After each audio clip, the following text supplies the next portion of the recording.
დავით კვაჭანტირაძე ხომ ასეა, მოგესალმებით. გთხოვთ გითხრათ თქვენი დაბადების თარიღი და მოქალაქეობა. ჩართეთ მიკროფონი თუ შეიძლება. 1977 წლის 7 ნოემბერი. ბატონო დავით, თქვენ იურისტი, ადვოკატი ბრძანდებით, ამ შემთხვევაში ხარძიანი საქმეზე მობრძანდით როგორც გიორგი უდესიანის ადვოკატი? არა.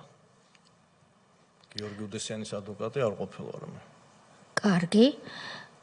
ამაზე ვისაუბრეთ ფრთხლად. ყოველ შემთხვევაში ჩვენ ამ სტატუსით დაგიბარეთ, როგორც მასთან შემხებლობაში, სამართლებრივად შემხებლობაში მყოფი პირი. არ ყოფილა არასდროს მისი ადვოკატი. კი ბატონო, კიდევ ერთხელ გიმეორებთ, თქვენ ამ სტატუსით დაგიბარეთ. თქვენ რა სტატუსით მოიაზრეთ მოსვლა, ამაზე ვისაუბრებთ, წინ გვაქვს ბევრი საათი და დრო. შესაბამისად, მე მაქვს ვალდებულება განგიმარტოთ, მიუხედავად იმისა, რომ თქვენთვის ამის შესახებ ცნობილია, რომ ჩვენ ვართ საქართველოს პარლამენტის საგამოძიებო კომისია, ჩვენ საქართველოს პარლამენტმა გამოსაკვლევ საკითხად განგვისაზღვრა 2003-2012 წლებში საქართველოს მმართველი პოლიტიკური ხელისუფლების შეფასება და იმ ხელისუფლების მაღალი თანამდებობის, პოლიტიკური თანამდებობის პირების საქმიანობის შეფასება. ეს არის ის ფარგლები, რა ფარგლებშიც ჩვენ ვმუშაობთ. ჩემი ვალია გაგაფრთხილოთ, როგორც ამას ითვალისწინებს საქართველოს პარლამენტის რეგლამენტი, რომ თქვენ არ გაქვთ უფლება არ მოგცეთ ახსნა განმარტება, თქვენ არ გაქვთ უფლება უარი თქვათ, ან კითხვას თავი აარიდოთ, უარი თქვათ კითხვაზე პასუხის გაცემაზე. და ასევე არ გაქვთ უფლება შეგნებულად ცრუ ახსნა განმარტება მოგცეთ, ანუ თქვათ ტყუილი. თუმცა რა თქმა უნდა, ადამიანმა შეიძლება თავის თავს მაინც მისცეს ასეთი უფლებები და ასეთ შემთხვევაში თქვენი ამგვარი ქმედება ისჯება სისხლის სამართლებრივი წესით. ეს თქვენ იცით. ალბათ რასასჯელებს ითვალისწინებს კოდექსის 359 და 350 მუხლები, ესეც თქვენთვის ცნობილია, მაგრამ ჩემი ვალია რომ გაგაფრთხილოთ. ანუ თქვენ ისაუბრებთ მხოლოდ სიმართლეს, კითხვებს არ არიდებთ თავს და რაც მთავრია გვეტყვით იმას, რაც არის თქვენთვის ცნობილი, ანუ სიმართლეს. ამ ყველაფერს რომ აცნობიერებთ, გთხოვთ ამის შესახებ თქვენს წინ მდებარე დოკუმენტს მოაწეროთ ხელი.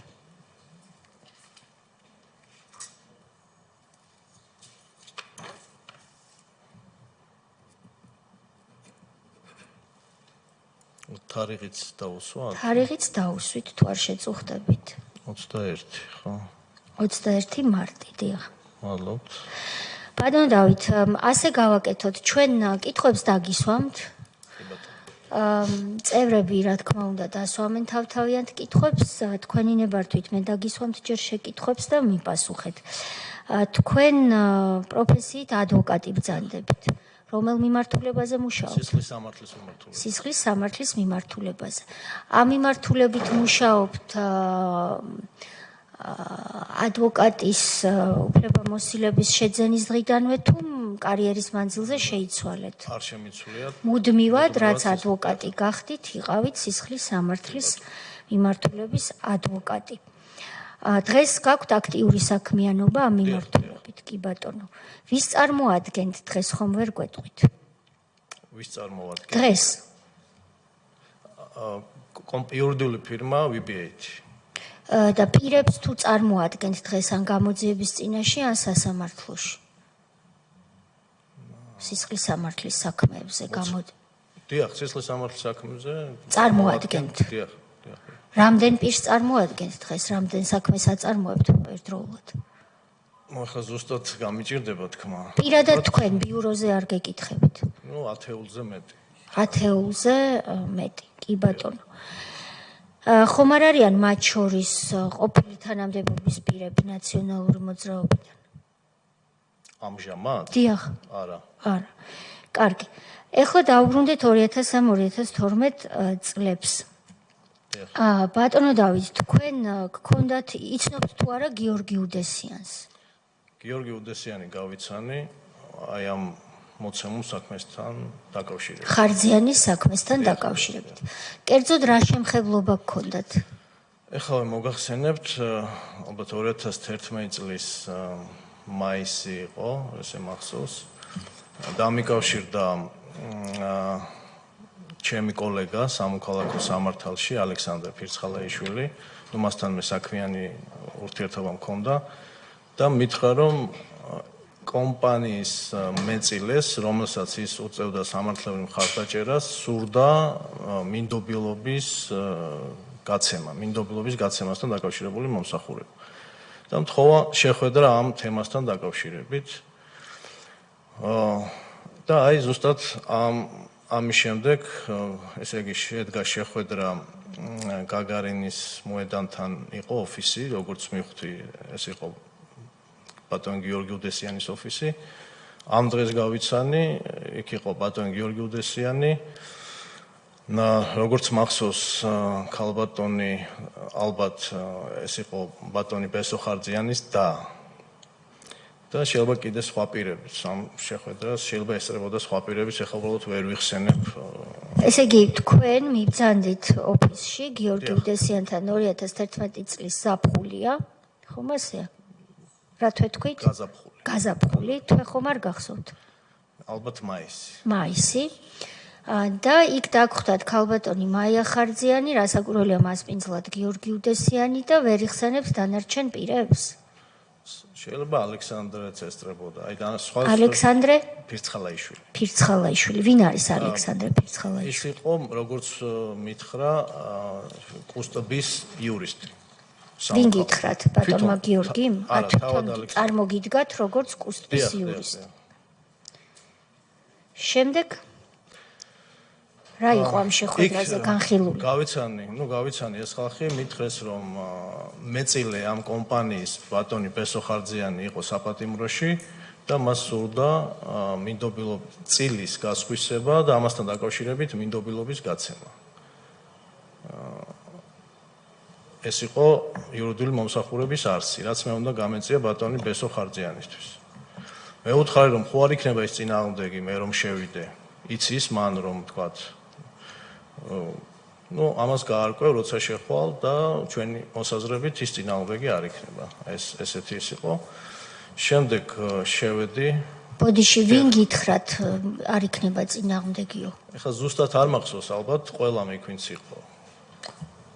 მათ შორის გიორგი უდესიანიც იყო, აი ვინც გეუბნებოდა თქვენ შეხვდით. მე მახსოვს გიორგი უდესიანი და მაია ხარძიანი.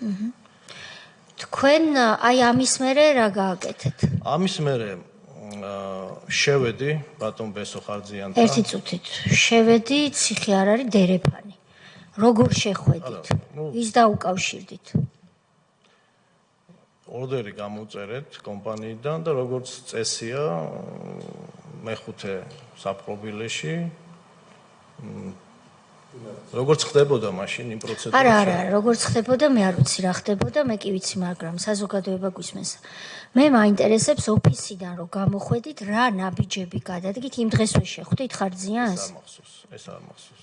მეორე დღეს შეხვდით? არ მახსოვს. ერთ თვეში შეხვდით? არა, მალე შეხვდით. მალევე შეხვდით? და რა გააკეთეთ? გამოწერეთ ორდერი. ორდერი გამოვწერე, ხელშეკრულება გაფორმდა მანამდე საადვოკატო მომსახურების შესახებ. ვინ გაგიფორმათ? მაია ხარძიანმა, როგორც დიახ. გამოიწერა ორდერი ამ ხელშეკრულების საფუძველზე და როგორც გითხარით, მალევე შეიძლება იმ დღეს ან მომდევნო დღეს შევედი, დაურეკე შესაბამის თანამდებობის პირს. ვის? იქედან? დიახ, ვის დაურეკეთ? ვისაც ურეკავთ ადვოკატები, როცა მივდივართ. ვის ურეკავთ? რიგით მოხელეს, ვინც რიგითი ჩვეულებრივი წესით შევედი, არა სხვასთან არავისთან არ დამირეკავს. არანაირი კავშირი სხვასთან არ ქონია, მე მაღალი თანამდებობის პირთან ამას თუ გულისხმობთ. არა, მე რას გულისხმობ, ეს მე ვიცი. თქვენ კითხვებს გაეცით პასუხი. მიხვედით და ელაპარაკეთ რიგით თანამშრომელს. ვინ რიგით თანამშრომელს ელაპარაკეთ? სად იყო ეს რიგითი თანამშრომელი? ხალხუნთია, იმ წესით შევედი, რა წესითაც. რა წესი იყო, აგვიხსენით? ეხლა არ მახსოვს კონკრეტულად ვის დაურეკე და წარუდგინე ორდერი და ეს ვისაც დაურეკეთ, ეს ნომერი საიდან გქონდათ ვიღაცას რო დაურეკეთ? ციხეში ხო არის გამოკრული ნომრები, შიდა ნომრები. რომელ ციხეზეა საუბარი? მეხუთე საპყრობილეზე. ორთაჭალაში? არა, გლანში. ნომერ მერვე დაწესებულებაში. რომ დაურეკეთ, რა გითხრათ კონკრეტულმა პირმა? რომ რა, მობძანდიო? შემიშვა ციხეში და რომელი შესასვლელიდან შეხვედით? ჩვეულებრივი შესასვლელი. რომელია ჩვეულებრივი შესასვლელი? რომლითაც შედიან ადვოკატები ციხეში. ჩხრეკა გაიარეთ? დიახ, ყველა პროცედურა გავიარე. და სად შეხვდით ბესოხარძიანს? შეხვედრების ოთახში. რომელი корпуსია ეს? არ მახსოვს, ეს არ ვიცი. ვინ ესწრებოდა ამ შეხვედრას? არავინ. ერთ-ერთზე იყავით? დიახ. აბა რომ მოგვიყვეთ, შემოვიდა ბესოხარძიანი, როგორ გამოიყურებოდა? ცემის კვალი არ ეტყობოდა, მე გავეცანი. ცემის კვალი არ ეტყობოდა, იყო, დათრგუნული. ხელბორკილი ეკეთა? არა, ხელბორკილი არ ეკეთა, არ მახსოვს, არ მგონია, არა. ფეხზე ხომ არ ეკეთა ბორკილები? არა, ეს დამახსოვდებოდა. რა მხელა ოთახი იყო? ეს ჩვეული ოთახი, შეხვედრების ოთახი რამხელაც არის, რამდენიმე კვადრატული მეტრი. მარტო იყავით, ხომ არ ისმენდა ვინმე თქვენ საუბარს?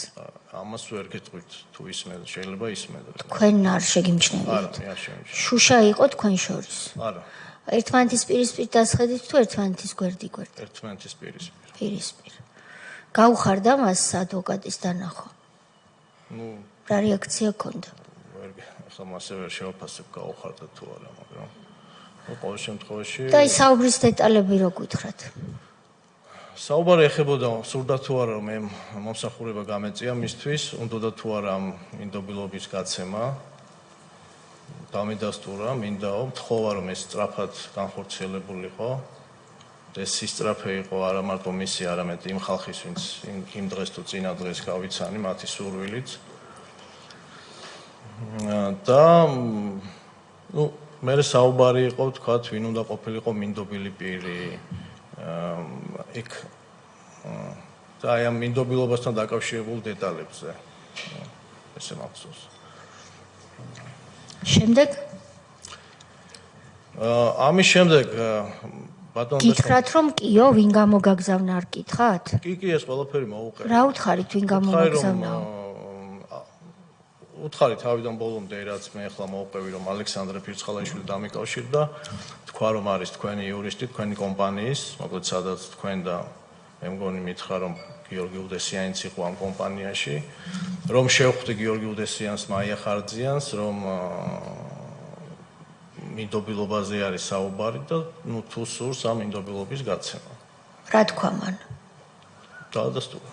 ვიზე გაცა მინდობილობა? მინდობილობა გასცა, როგორც მახსოვს, მის ბიძაშვილზე. სახელი არ მახსოვს ახლა სამწუხაროდ. ეს იყო ალბათ ამ მინდობასთან დაკავშირებით ორჯერ ან სამჯერ ვიყავი, სანამ თქვათ შეთანხმდა ვიზე უნდა გაეცა, მე მინდობილობის ფორმა გადმომიგზავნა ალექსანდრე, იმიტომ რომ არ მუშაობ სამოქალაქო სამართალში და ეს 2-3 შეხვედრა იყო მინდობილობასთან დაკავშირებით. თქვენ ამ მომსახურებაში გადაგიხადეთ ვინმე თანხა? ვინ გადაგიხადათ? ეს არ მახსოვს, მაგრამ კომპანიის ანგარიშზე შევიდა თანხა. რა თანხა მიიღეთ გასამსჯელოს სახით? 1000 თუ 2000 დოლარი. ეს ზუსტად 2000 დოლარი სამჯერ გლდანში შესვლა პატიმართან სასაუბროდ.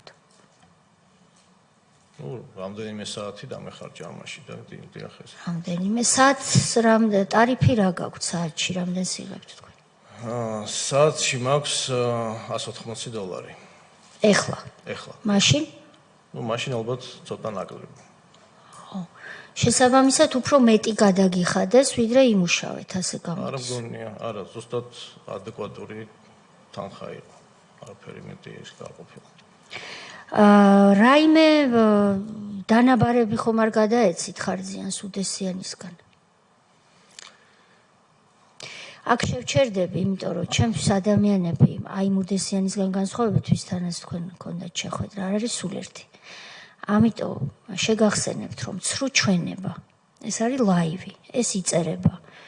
აქ რასაც სიტყვით სხვა განაცხო დადიხართ დაკითხვებზე თუ არ ხართ ხო დადიხართ კი. ეს არ არის იმისა ერთმანეთს შორის ამ პროცედურებს შორის არ არის კედელი ამოშენებული. ყველას შეუძლია ყველაფერზე წვდომა ქონდეს. მით უმეტეს ლაივში როცა გადაიცემა. ამიტომ კიდევ ერთხელ გაგაფრთხილებთ ცრუ ჩვენების თაობაზე. გადაეცით თუ არა ხარძიანს რაიმე დანაბარები უდესიანისგან. ამ შეხვედრებისას იმას რასაც მაბარებდნენ მასთან როგორც გიორგი უდესიანი ასევე მაია ხარძიანი ზუსტად გადავცემდი ბესიკ ხარდებას. გიორგი უდესიანმა რა დაგაბარათ ხარძიანთან ციხეში?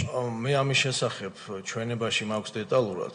ეხლა 15 წელია გასული, ზუსტად არ ვიცი, შეგიძლიათ ნახოთ. სავარაუდოდ, როგორც მახსოვს, იყო წილის გასხვისების რაღაც კონკრეტულ პირობებზე საუბარი, მაგრამ ეხლა კონკრეტულად რაზე იყო, ამას ნამდვილად ვერ გავიხსენ. ანუ წილი რომ გაესხვისებინა ბატონ ბესოს, ამის სანაცვლოდ თქვათ რას მიიღებდა, აი ეს იყო რაღაც კონკრეტული გასაგებია. ანუ სწორად გავიგე ხომ თქვენ გიქირავეს, ასე ქვია. რო გჭირდება ხოლმე ვქირავობთ ადვოკატს, ამაში არაფერი შეურაცხყოფელი არ არის. გიქირავეს იმისთვის, რომ შესულიყავით ციხეში მყოფ ბესო ხარძიანთან და მისთვის გეთქვათ, რომ გიორგი უდესიანის დანაბარებია, რომ წილები უნდა გადააფორმოთ და პირობებზე გამართეთ საუბარი. ხალხონთია ამას ვერ დავეთანხმები ამ ფორმულირებას. მაშინ სწორი ფორმულირება თქვენ გააკეთეთ. ჩემს წარმოდგენაში, ან ვინ ასე ვთქვათ, თანხა გადამხდელი არის ერთი, მე ხლა არ მახსოვს ეს ხელშეკრულება ქალბატონ მაიასთან ქონდა. ჩემი წარმოდგენით მე ვიყავი ბესიკ ხარძიანის ადვოკატი. მას პირცხალაიში დავუძვებ რა, პირცხალაიშვილმა გითხრათ, რომ ადვოკატი უნდა ყოფილიყავით ბესიკ ხარძიანის? მას სურდა, დიახ. და იცნობდით მანამდე? პირცხალაიშვილს დიდი ხანია იცნობდით? საქმიანი ურთიერთობა ჰქონდა, რამდენიმე საქმეზე, ოღონდ არა კუსტის თემებზე, სრულიად. მაგრამ თქვენ თქვით რომ მხოლოდ სისხლის სამართლის საქმეებზე მუშაობთ და სისხლის სამართლის საქმეებზე მქონდა. ეს გადაფორმება წილების სისხლის სამართლის საქმე იყო თქვენი აზრით? რატო შეხვედრით ამ თქვენ რატო დაგიკავშირდნენ? მინდობილობის გაცემასთან დაკავშირებულ მომსახურებას სისხლის სამართლის ადვოკატი ჭირდებოდა. მე ესე წარმოვიდგინე. თქვენ ხო ბესიკ ხარძიანი არ, ბესარიონ ხარძიანი არ უნდა წარმოგედგინათ სასამართლო პროცესზე? არა. მხოლოდ აი ამ და რამდენად იყავით უფლებამოსილი სისხლის მიმართულების ადვოკატი ასეთი ტიპის გარიგების შუამავლად? სავსებით. ვიყავით. კარგი, ესე იგი თქვენ რა დანაბარები გადაეცით, მაშინ სწორი ფორმულირება თქვენ გააკეთეთ. აი ეს რაც გითხარით. რომ რა? წილის გასხვისებისთვის იყო რაღაც შეთავაზება, კონკრეტული შეთავაზება და აბა რა შეთავაზება? ნამდვილად არ მახსოვს. აი ეს ეხლა ვარაუდი წილის გასხვისებისთვის ფული იყო თუ არ იყო, ეს უნდა გახსოვდეთ მე. შეიძლება უძრავი ქონება. ან უძრავი ქონება და ფული არ იყო. აი ეს დეტალები არ მახსოვს, მაგრამ შეიძლება ამის შესახებ ჩვენებაში მაქვს დეტალურად. კი ბატონო. ეს წილი რა ღირებულების ქონება იყო? არ ვიცი ქალბატონთია. 10 ლარი, $2000. თქვენი გასამრჯელო ხო გახსოვთ და წილიც გემახსოვთ? მახსოვს, მაგრამ წილის ღირებულება ნამდვილად არ მახსოვს. ეს სამოქალაქო საკითხი იყო და მე არ დავინტერესებული ვარ ამით. და არავის უთქვამს. ანუ თქვენი მოვალეობა იყო მარტო ციხეში შუამავლობა? ამის შემოიფარგლებოდა თქვენი მომსახურება მინდობილობის გაცემასთან დაკავშირებით. აი ეს იყო ჩემი. კარგი, შეხვედით და დაუწყეთ საუბარი. მან რა გითხრათ? აი საუბრობდით, ვთქვათ, ერთი იყო ამ მინდობილობის დეტალებთან დაკავშირებით მე მგონი ორი მინდობილობა იყო ერთი კომპანიის მართვაზე, ახლა არ მახსოვს, იმიტომ რომ ძალიან დიდი დრო არის გასული. შემდეგ იყო თქვა საუბარი, ვინ უნდა ყოფილიყო მინდობილი პირი ამაზე უпроцовად კითხეს ვინ სურს რომ იყოს მინდობილი პირი და მისი აზრი ვკითხე და აი ეს აი ამ მინდობილობასთან დაკავშირებით საუბრები იყო რა. თქვენ განიცდიდით იყო საუბარი. რაზე? სვანეთზე. ეს მახსოვს. თქვენ განიცდიდით თუ არა აი რაიმე ტიპის დისკომფორტს ან უხერხულობას რომ აი ამ ამბავში მოხვდით? როდესაც გავიგე ეს რა ძიმე თემა იყო, ეს იყო ალბათ ხელისუფლების შეცვლამდე, როგორც მახსოვს, გამოვიდა რაღაც ჟურნალისტური გამოძიების მაგვარი იყო. ნუ აი მე ძალიან რა თქმა უნდა ძალიან ძიმე ის დამეუფლა რომ ასეთ სიტუაციაში ვიყავი. მე რომ თქვათ გამეაზრებინა საწყის ეტაპზე სიმძიმე, ხო, რა თქმა უნდა მე უარს ვიტყოდი ასეთ. თუმცა ჰონორარი მაღალი მიიღეთ და არ ღირდა უარის თქმა. დამერწმუნეთ ეს ჰონორარი, ეს იყო ადეკვატური ამ მომსახურების, რაც გავწიე. თუ ერთი მინდობილობის გაფორმება $2000 ჯდება, დავანებოთ სამსახურებს თავი და ვაფორმოთ მინდობილობები. 60 ჯერ ვიყავი. ბატონო დავით, თქვენ არ იცოდით და ამიტომ უხერხულ ასე ამბობთ ყოველ შემთხვევაში და უხერხულობა არ გიგრძნიათ, მაგრამ რამდენი წლის იყავით მაშინ? ეხლა ვარ, ნუ ალბათ 32-ის.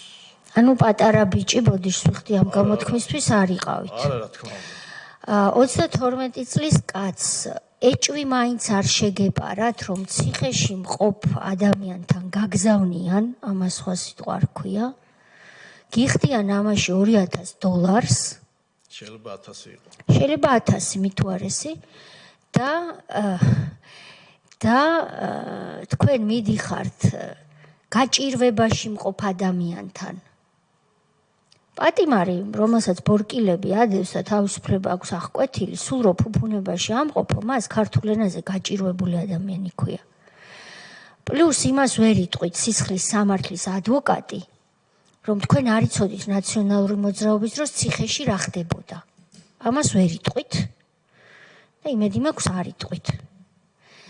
მიდიხართ ასეთი ხელისუფლების პირობებში სისხლის სამართლის ადვოკატი ციხეში, ხვდებით პატიმარს და ესაუბრებით ისეთი წილის გადაცემაზე, რომელიც რამდენიმე მილიონი ლარი ღირს. ეჭვი მაინც არ შეგეპარათ, რომ რაღაცა სიბინძურესთან გქონდათ საქმე? კალკუნთია, მე იმ ხარისხით რომ შემბაროდა ეჭვი, ასე ვთქვათ, აუცილებლად უარს ვიტყოდი. უბრალოდ მაგრამ მცირე ხარისხით შეგეპარათ. ნუ, ყოველ შემთხვევაში მე ჩავთვალე, რომ ბატონ ბესოს იმ მომენტში სურდა მინდობილობის გაცემა და ეს მისი ნამდვილინება იყო. მე ასე ჩავთვალე. არ უთქვამს რაიმე ისეთი რაც და ხომ არ გაგიჩნდათ ეჭვი რომ შეიძლება იმიტომ სურდა რომ უფრო უკეთესი გამოსავალი იყოს იმ დროს იმ პირობებში მისთვის. აი თავიდან ეგეთი ეჭვი არ გამჩენია. აბა როდის გაგიჩნდათ? აი შემდეგ როდესაც მეტი ინფორმაცია მივიღე ამ საქმესთან დაკავშირებით. კი ბატონო, თქვენ ათვიცნობიერებთ დღეს უკვე 50 წელს მიღწეული კაცი ხართ, ხო?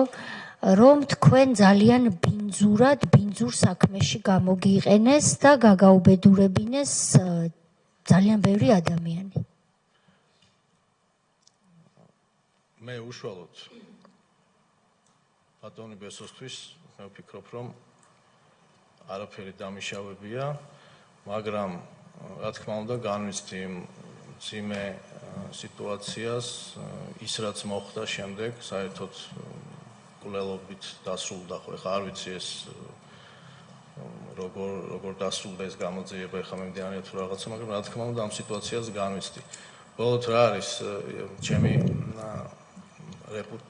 ალექსანდრე ფიცხალაიშვილმა და კოლეგებმა იციან ჩემი რეპუტაციის შესახებ. ამიტომ მე ამ რეპუტაციას რისკზე არ შევაგდებდი, მე რომ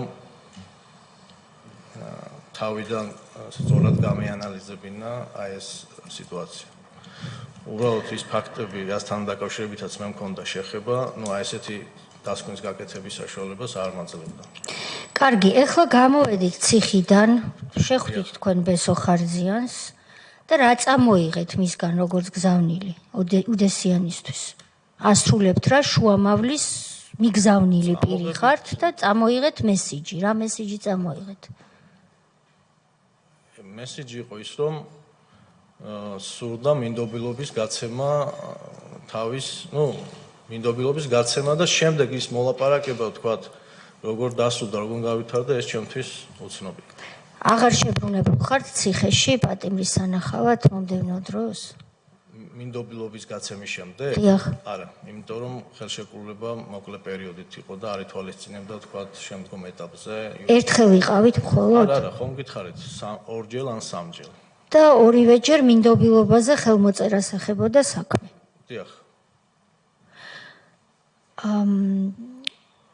როგორც გავრცელდა ინფორმაცია, თქვენ აქაც კიდევ ერთხელ სრუჩვენებასთან დაკავშირებით გავფრთხილებთ, არა იმიტომ, რომ გემუქრებით, ეს ასე არ ჩათვალოთ. ჩემთვის არ არის სულ ერთი, თქვენ თავს თქვენ რაც დამართებთ, რაც დამართეთ, ის უკვე იმყოფინეთ. ამიტომ გავფრთხილებთ. გავრცელდა, ამიტომ სწორად მიპასუხეთ სიმართლე. გავრცელდა ინფორმაცია, რომ თქვენ ისევე როგორც ეს სხვა საქმეებზე, მე სტრასბურგში რომ მუშაობდი, ხშირად შემხვედრია ხოლმე, როცა მიგზავნილის ფუნქციას ასრულებდა ადვოკატი. და ავიწყდებოდა ის, რასაც ექიმების შემთხვევაში ჰიპოკრატეს ფიცი ქვია. ასეთი ადვოკატები შედიოდნენ ხოლმე ციხეში არასამუშაო საათებში ან უქმე დღეს. გავრცელდა ინფორმაცია, რომ თითქოს ხარზიანის საქმეზეც ასეთი რამ უნდა ყოფილიყო მომხდარი. რას მეტყვით ამასთან და? ინფორმაცია კი არ გავრცელდა, მე ჩვენება მივეცი ამის შესახებ. ხო და აბა გითხარით. გეტყვით, სასამართლოში რას თქვი, იგივეს გაგიმეორებთ. ეს გახსოვთ. დიახ. ის სხვა რაღაცები არ გახსოვთ, რა თქვით სასამართლოში. კარგი, აბა გისმენთ. სასამართლოში ის არის აბა გისმენთ. სწორი, ძალიან დიდი დროა გასული და შეიძლება დეტალები არ მახსოვდეს. აბა უქმე დღეს თუ შეხვედით ან არასამუშაო საათში და როგორ მოახერხეთ, იმიტომ რომ დასაწყისში იმით დაიწყეთ, რომ მეო ჩვეულებრივ პროცედურას მივყევიო. უბრალოდ რამდენიმეჯერ შევედი თავიდან ჩვეულებრივ პროცედურას მივყევით. უქმე დღესაც შევედი ჩვეულებრივ რეჟიმში. უბრალოდ უშუალო ის იყო, გეტყვით, დამირეკა ბატონმა გიორგი უდესიანმა, ეს მახსოვს და მითხრა, რომ რაღაც აი მინდობილობასთან დაკავშირებით შეიძლება ვინ უნდა ყოფილიყო ეს პირი, სასწრაფოდ იყო ბატონ ბესოსთან რაღაცაზე დასალაპარაკებელი. მე უთხარი ვკითხე, რომ უქმე დღე რო არის, თქვათ ეს როგორ იქნება. მან მითხრა ბატონმა გიორგიმ, რომ ამის პრობლემა არ იქნება. მე მოვაგვარებო? არა, მე მოვაგვარებ არ ვთქვი. არ იქნება პრობლემა. პრობლემა არ იქნება. კარგი, ეხლა მე კიდევ ერთხელ, იმიტომ რომ თქვენთვის აქ ჩვენ პირდაპირ გვიწერია და რომც არ გვეწეროს ასეთები ვართ, რაღაცნაირი ესეთი ხელისუფლებაა, რომ სამართლიანობას მისდევს მეტნაკლებად წარმატებით. ყოველ შემთხვევაში ამისკენ მივისწრაფვით. კიდევ ერთხელ გაგახსენებთ, რამეში რო არ ავირიოთ რა მე და თქვენ, რომ 2015 წელს, 18 წელს განხორციელდა რეფორმა და შეერთდა სასჯელ აღსრულებისა და იუსტიციის სამინისტროები. და მე მომიწია პენიტენციური დაწესებულებების მართვა. ეს არ გამოგრჩეთ, როცა პასუხს გამცემთ. ამიტომ გეკითხებით, უქმე დღეს, როდესაც ციხე არის დაკეტილი. რის მერე რა ნაბიჯი გადადგით და როგორ აღმოჩნდით პატიმართან შიგნით? დეტალურად. ვის დაურეკეთ, რა გააკეთეთ, რა გზით შეხვედით, რომელი შესასვლელიდან შეხვედით? დაცვის მეშვეობით დაცვამ დაურეკა ვიღაც პირს. ვისმა დაცვამ? ციხის გარეთ. დანის მეორე დაწესებულებაში. თქვენ ხომ იცნობთ, რომ რამდენი წელი დავყავი ადვოკატურაში, ხო? შემდეგ კითხვებში მე დეტალურად ჩამოყვებით ამაზე, მაგრამ დანის ციხესთან როგორც კი შევუხვევთ, ქვევით იყო ერთი, ასე ვთქვათ, შლაგბაუმი, ქვემოთ ჯერ კიდე, დაახლოებით ალბათ ერთი 500 მეტრი, 400 მეტრი როგორც მინიმუმ თვითონ ძირითად, ასე ვთქვათ, ჭიშკარამდე და შემდეგ უკვე შენობამდე. საზოგადოების წარმოდგენაში რომ იყოს, შენობასთან მიახლოებულიც კი არ ხართ. ჯერ ხართ თვითონ ამ შლაგბაუმთან. აი მანდ რომ მიხვედით, ეხლა მანდიდან მოგვიყვებით ყველაფერი დეტალურად. შემდეგ ჩემ კითხვებში მექნება უამრავი დეტალებზე სასაუბრო. ეხლა ეგ დეტალურად არ მახსოვს. კონკრეტულად აი დეტალურად ამდენად არ მახსოვს. არ მიქცევია ყურადღება, დავემახსოვრებ. ამდენად არ მახსოვს დეტალურად როგორ ავედი. მახსოვს რომ ზარი განხორციელდა, ჩამოვიდა დაცვის მიერ, ჩამოვიდა ვიღაც პირი, თანამშრომელი და ამიყვანა მე მგონი ეს იყო ისევ შეხვედრების ოთახი. ჩხრეკა არ ხარ გაგივლიათ. იგი ჩხრეკა გავიარე მე, ესე მახსოვს.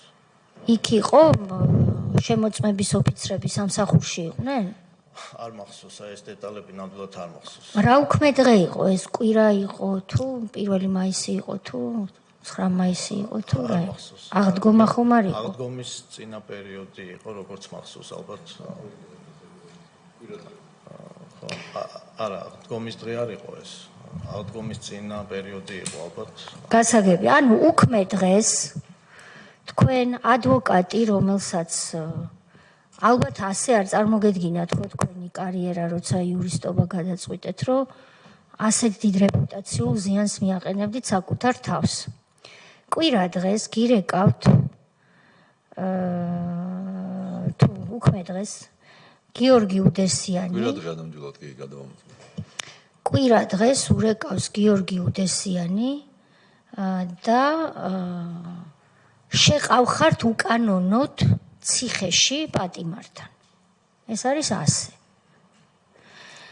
შეხვედით უკანონოდ, იმიტომ რომ ციხეში უქმე დღეს ვერ შედის ვერავინ, ეს არის უკანონობა. გარდა იქ რამდენიმე თანამდებობის პირია ჩამოთვლილი, მათ შორის იუსტიციის მინისტრი, ვისაც შეუძლია თავის სისტემაში შევიდეს, მაგრამ ციხეში თქვენ არ უნდა მოხვედრილიყავით. მოხვდით უკანონო გზით. ეხლა რო შეხვდით ამ ადამიანს რა უთხარით? ისევ მსგავსი შინაარსის საუბარია. ეხლა კონკრეტულად რომელ დღეს რა უთხარი ეს არ მახსოვს. მაგრამ იგივე ესე გახსოვთ რომ როგორც პირველი შეხვედრის დროს იგივე ხო და აი რატო დაგჭირდათ თუ ეს ადამიანი ნებაყოფლობით მოდიოდა ამ გარიგებაზე? მეორე შეხვედრა რატო დაგჭირდათ? ერთი შესვლა იყო თქვათ ვინ უნდა ყოფილიყო მინდობილი პირი. დიახ. ანუ თხოვა ხალბატონმა მაიამ და იმ შეხვედრაზე რომ ვინ სურს იყოს მინდობილი პირი. ერთი შეხვედრა ამ საკითხზე იყო. მერე თქვათ მინდობილობის ფორმა, ამ ფორმის პროექტების გაცნობა და აი ეს იყო მუშა, ესე ერთ დღეში ეს არ მოხდარა რა. აი ეს მეორე შეხვედრა კიდევ მეტად საინტერესოა. ანუ აქ უკვე შინაარსობრივად ჩამოყალიბდა თქვენსა და პატიმარს შორის მომავალი გარიგების პირობები, ხო? რა გარიგებას გულისხმობთ? წილების დათმობაზე აქ საუბარი. არა. აბა რაზე მე საუბრობთ? ბატონ ბესოსთან წილების მინდობილობის საკითხზე იყო საუბარი. ანუ ბატონ ბესოს უნდა გაეცა მინდობილობა მესამე პირზე. ხო და მაშინ ამას გეკითხებით, მაშინ დაუბრუნდები მე ჩემ წინა შეკითხვას. პირველი შეხვედრა იყო თქვენ შეგაგზავნეს, ამას შესვლა არ ქვია, მიგაგზავნეს და მან გითხრათ რომ ჩემი მინდობილი პირი რა კი ასეა, იქნება ესა და ეს ადამიანი. ხომ ასეა? პირველ შეხვედრაზე ეს გითხრათ. ეს არ ყოფილა. პირველივაზე მინდობილ პირზე საუბარი არ ყოფილა. თქვენ თქვით ასე, მაშინ დაუბრუნდეთ პირველ შეხვედრას, ჩვენ არსად არ გვეჩქარებთ. ნუ აივნევით. პირველ შეხვედრაზე რაზე ესაუბრეთ მაშინ? დეტალურად რომელ შეხვედრაზე რაზე ვესაუბრე, ესე ნამდვილად ვერ გეტყვით. პირველი შეხვედრა იყო გაცნობითი ხასიათის და უნდა თუ არა რომ მე ყოფილიყავი მისი ადვოკატი, ეს ვკითხე და უნდა თუ არა მინდობილობის გაცემა და ეს მინდობილი პირის საკითხი იყო მომდევნო შეხვედრაზე. მომდევნოში. მაშინ დაუბრუნდეთ პირველ შეხვედრას. ესე იგი, პირველ შეხვედრაზე თქვენ მიხვედით, თუ თქვენ დაგიჯერებთ კანონიერად შეხვედით იმჯერად ციხეში შეხვდით პატიმარს პირისპირ, არავინ არ ესწრებოდა და თქვენ უთხარით, გამარჯობა ბატონო ბესარიონ, მე ვარ დავით კვაჭანტირაძე, სისხლის სამართლის ადვოკატი, გსურთ თუ არა რომ მე მოგემსახუროთ. და მან გითხრათ რა? სურს. აი ახლა ნახეთ, მე რომ ვიყო მერვეში არ ვიქნები, მეხუთეში პატიმარი და ზივარ მოხვედით თქვენ და მეუბნებით გამარჯობა ქალბატონო თეა, მე ხართ თანახმა მოგემსახუროთ. არა, მანამდე ხო რის მიხედვით უნდა გადავწყვიტო? არ გეტყვით ვის დაკარგვი ხარო? აი მას გიპასუხებთ პირდაპირ გეუბნებით წინასწარ, ამიტომ არ მოხვიდეთ. უთხარი როგორ მოხვდი ალექსანდრე პირცხალაიშვილი უხსენე ის შეხვედრა ბატონი გიას და ანუ აუხსენით რომ აფიქრებინეთ რომ თქვენ ხართ კეთილის მსურველებისგან ალბათ დაუხსენეთ ხო მაია ხარძიანი ზუსტად უთხარი რაც მოხდა იმ შეხვედრის შინაარსი და ვინ ესწრებოდა და იმ შეხვედრის შინაარსი რა უთხარით რომ რა ესე იგი შევხვდი ალექსანდრე პირცხალაიშვილის მეშვეობით გიორგი უდესიანს და მაია ხარძიანს და მათ მითხრეს რომ გაარკვიეთ თუ სურს ბატონ ბესოს მინდობილობის გაცემა და აი ეს საკითხი. და გიორგიმ და მაიამ გითხრეს რომ ჩვენ უკვე ვიცით რომ ბესო ხარძიანი ზის ციხეში და უნდა წილების გადაფორმება. ჩვენი აზრითო, იქ თანახმა იქნება. ეს იყო. ესე იგი თქვენ უკვე შეხვედით და პატიმარს არ კითხეთ მას უნდოდა თუ არა წილების გადაფორმება. პირველ რიგში გავარკვიე სურდა თუა მე დამეცვა მისი მე დიახ რა უნდა დაგეცვათ თქვენ ხო სისხლის სამართლის საქმეზე არ ხვდებოდით მომსახურება გამეწია მინდობილობასთან კი და შინაარსი რა უთხარით რა იქნებაო მომსახურებისა მინდობილობის გაცემასთან დაკავშირებით სურდა მინდობილობის გაცემა ხდება როცა მე და თქვენ შევთანხმდებით რომ აი მე მინდა მივაღწიო მიზანს ბატონო დავით არ მაქვს ამისო ცოდნა და საჭიროებ ადვოკატის მომსახურებას და მინდა გადავაფორმო ჩემი ქონება სხვაზე. დამეხმარეთ ამაში. მერე იწყება უკვე მინდობილობაზე საუბარი. ესე იგი თქვენ რომ მიხვედით უკვე მინდობილობაზე დაუწყეთ საუბარი. ნება არ გამოგირკვევიათ. არა, უყურეთ, მე უთხარი რომ ესე იგი გელოდა ციხეში თქვენ ბესო? ეს არ ვიცი. მაგას ნება გამოარკვიეთ თუ არა. სურდა თუ არა მას გამოარკვიე რა თქმა. აბა წილებზე არ მისაუბრიაო?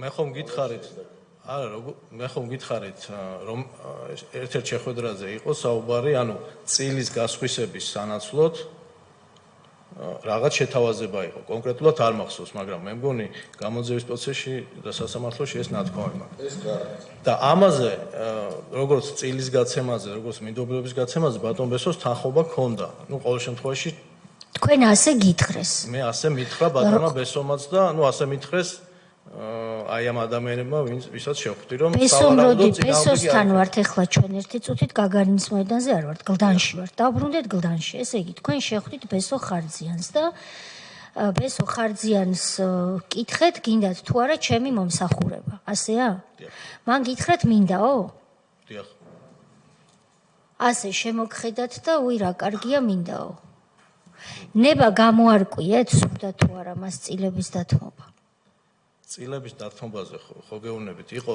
რაღაც მოლაპარაკების პროცესი ჩემს წარმოდგენაში სადაც რაღაც შეთავაზებები ხდებოდა ვინ შეგიქმნათ ეს წარმოდგენა აი ამ შეხვედრაზე შემექნა იმიტომ რომ ხო გითხარით კი და როგორც ადვოკატს ხო გაქვთ თქვენ საადვოკატო ეთიკა საადვოკატო ეთიკა არის წესების ერთობლიობა რო შეხვედით და აღმოჩნდით თავისუფლება აღკვეთილი პირისპირ თან თქვენ არა ხართ სამოქალაქო მიმართულების ადვოკატი ხართ სისხლის სამართლის მიმართულების ადვოკატი რომელსაც კიდევ მეტად გაფაქიზებული და გამახვილებული აქვს ან უნდა ჰქონდეს პატიმართან ურთიერთობის თემაზე სხვადასხვა ასე ვთქვათ რეფლექსია პროფესიული თუ ქცევა თქვენ მას დაუჯექით პირისპირ და უთხარით რომ აი ესე შენებმა დამაბარეს რომ წილი უნდა გადაფორმდეს და არ გამოარკვიეთ ეს იყო თუ არა მისგან მომდინარე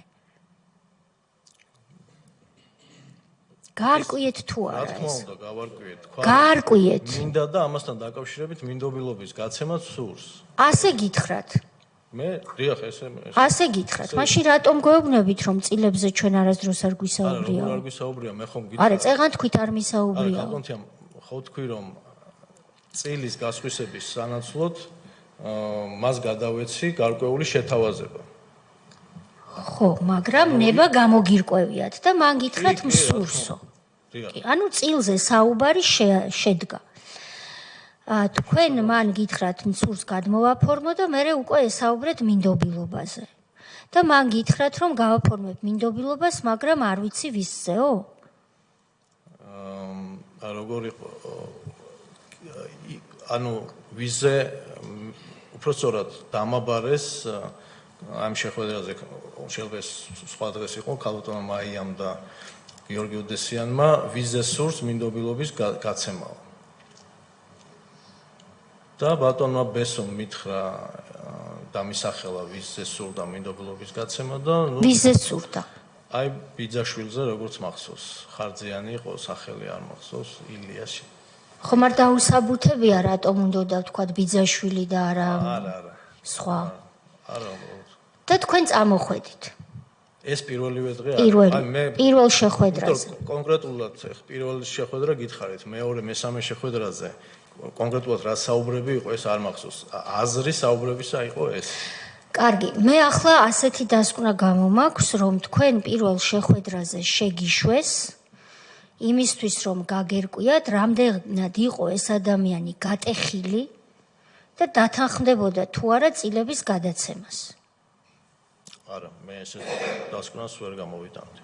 მაგრამ ეს პირველი შეხვედრა იყო, სადაც თქვენ გამოარკვიეთ ის თანახმა იყო თუ არა დათმობაზე წილების. და გამოარკვიეთ. ვირა დასკვნებს აკეთებდა ახლა ამ ინფორმაციის საფუძველზე ეს არ ვიცი. მე უბრალოდ აი გამოარკვიეთ სურდა თუ არა დათმობა და თქვა რომ მინდაო და წამოხვედით. მერე შეხვედით მეორედ, უკვე უკანონოდ უქმე დღეს წითელ პარასკევს თუ ზობაზე თუ აღდგომაზე გასაგებია, რომელიღაც ასეთ წინასაღდგომო დღეს შევძანდით უკანონოდ შეგიყვანეს ციხეში და აქცვეს ამ ნაწამები პატიმრის პირისპირ, იმიტომ რომ ის უკვე მრავალგზის არის ნაწამები. ეს არ იცოდით, მაგრამ ეხლა უნდა იცოდეთ და რაც თავია საზოგადოებამ უნდა იცოდეს, რომ არავის არ უსურვებ, მაგრამ ციხეში თუ მოხვდება, რომ ადვოკატი კარგად უნდა შეარჩიოს. და აღმოჩნდით მრავალგზის ნაწამები, ფუქსში ნამყოფი, კარანტინის დაშლაში ნამყოფი ნაცემი, ნაწამები პატიმრის პირისპირ, მეორედ უკვე უკანონოდ მოგახვედრეს ციხეში. აი ეხლა აქ გავაგრძელოთ და რა უთხარით და რა გიპასუხათ. აი კონკრეტულად არ მახსოვს, საუბარი იყო აი ამ მინდობილობაზე ისევ და აი ამ დასრულებაზე, ასე ვთქვათ, მინდობილობის გაცემის პროცესი. აი მეორე შეხვედრაზე, წინა შეხვედრისგან განსხვავებით, როგორ ხასიათზე იყო? ქალბატონია, პატიმარი.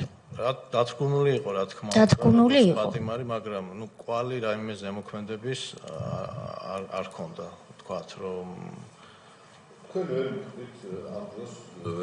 ვერაფერი საეჭო ვერ ნახეთ მასში.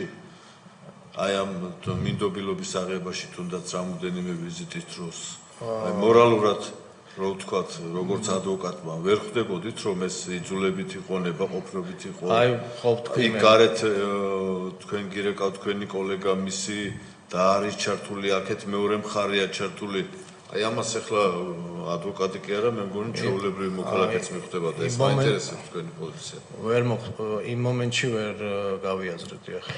მაგრამ დათრგუნული რომ იყო ეს დასკვნა თქვენთვის გააკეთეთ. გავაკეთე ახლა იქ პატიმარი ყველა დათრგუნულია ხო? ყველა არ არის დღეს ჩვენ პატიმარი ვნახეთ იმას დათრგუნვის არაფერი არ ეტყობოდა. ჩაშუშული ქონდა მიღებული. მაინტერესებს დათრგუნული იყო თუ არ იყო?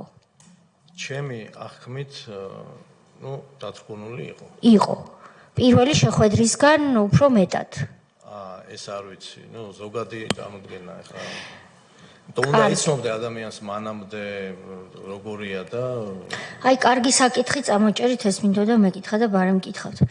როდესაც ადამიანს არ იცნობთ.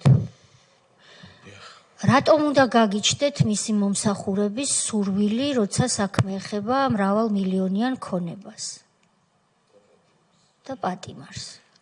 რატომ გაგიჩნდათ ეს სურვილი?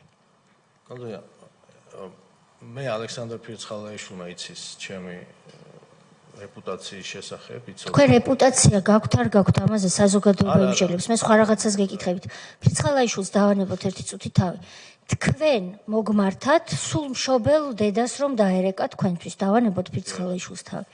თქვენ რატომ გაგიჩნდათ სურვილი მოემსახუროთ უცნობ ადამიანს ერთი, პატიმარს მეორე, დათრგუნულს მესამე, იმიტომ რომ თქვენ ვეთქვით რომ დასკვნა გავაკეთე რომ დათრგუნული იყო და რომელიც მრავალ მილიონიან ქონებას უფორმებს სხვას. აი ამ 4 გარემოების ერთობლიობის პირობებში. თუ თქვენ ხართ მაღალ კვალიფიციური და მაღალ სინდისიერი ადვოკატი, რატომ გაგიჩნდათ სურვილი ასეთი მომსახურება გაგეწიათ იმ გასამრჯელოს სანაცვლოდ, რაც არის 1000-დან 2000 ღირებულება. ქალბატონო, ერთს დავამატებ ერთი წუთით. რამძანეთ ბოდიში რატომ გაგიჩნდათ? მაშინ მივიღე ეს გადაწყვეტილება. რატომ მიიღეთ ეს გადაწყვეტილება? ჩავთვალე რომ არ ვარღვევდი ჩემი მხრიდან არაფერს ადვოკატ. ახლა თვლით რომ არ არღვევდით დღეს? ახლა თვლი რომ ეს ინფორმაცია რომ მქონოდა მე რაც შემდეგ თვეების განმავლობაში გაჟღერდა, რა თქმა უნდა ამ საქმეში არ ჩავერთვებოდი. ეხლა როგორ თვლით, თქვენ დაარღვიეთ თქვენი ეთიკურად მოიქეცით? ეთიკური იყო თქვენი მხრიდან ის აქციელი რაც ჩაიდინეთ? რომ ბატონი ბესოს ნამდვილი სურვილის საფუძველზე მონაწილეობდი აი ამ მომსახურებაში. კარგი, მე აღარ მაქვს ამ ეტაპზე კითხვები, ვისურს ბატონი სოზარი, ბატონი ალუ და ბატონი თენგიზი. კითხვა იმდენად არ არის დაზუსტება კომისიის წევრებისთვის, ახლა მაინც გადავამოწმე. 2011 წლის 17 აპრილი გარდა იმისა, რომ არის კვირადღე, არის ბზობა, ბუნებრივია ბზობა კვირას ემთხვევა და ახლა ბზობა ის დღესასწაულია, როცა ერთი არავინ არ იცლის მაინც და მაინც ბზობა. 17 აპრილი, როდესაც შეუშვეს, ესე უკანონოდ დაარღვევით ამ ესეთ დღესასწაულზე, როცა მართლა არავის არ უშვებენ, ეს ადამიანიც ამბობს, რომ საერთოდ არ ვიცოდი, რატო შევდიოდიო, თუ დარღვევას რო რამე ადგილი ქონდა, ესე აბსოლუტურად კანონის დარღვევით შედის, გადასცემს რაღაც დანაბარებებს, როგორც ეს საქმის მასალებიდან ჩანს და ეს ხდება თან აი ბზობა დღეს, როცა მართლა არც ადვოკატს არ ცალია ხოლმე ეგეთ ციხეებში შესასვლელად რაღაცა მინდობილობის გასაფორმებლად ეს რო იყოს რაღაც სიკვდილის ცოცხლის საქმე, სხვა არის. და ჩვენ რო ვიცით რომ სიკვდილის ცოცხლის საქმე იყო, იმიტომ რომ იმ ადამიანს მოკლით ამოქრებოდნენ, ცალკე საკითხია, მაგრამ ადვოკატი ამბობს არ ვიცოდიო, ხო?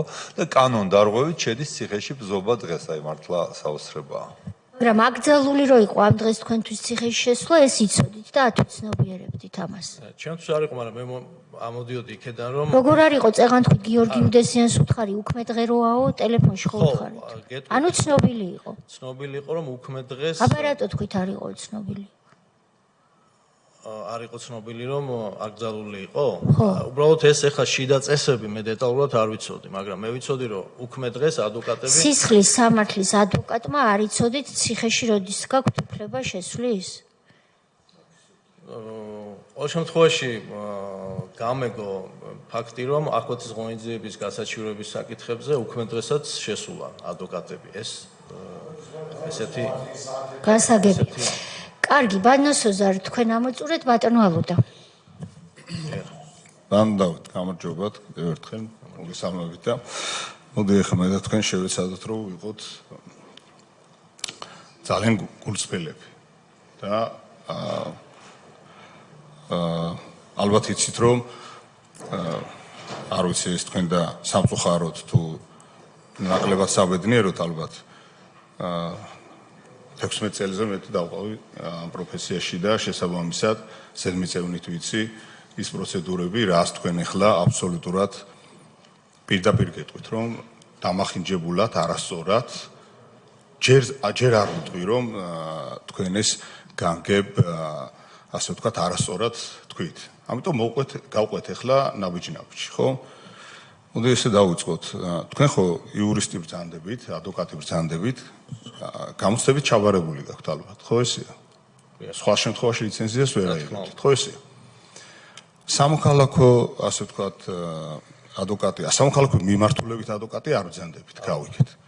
სისხლის სამართლის მიმართულებით ხო ბრძანდებით. პრაქტიკოსი ადვოკატი ბრძანდებით.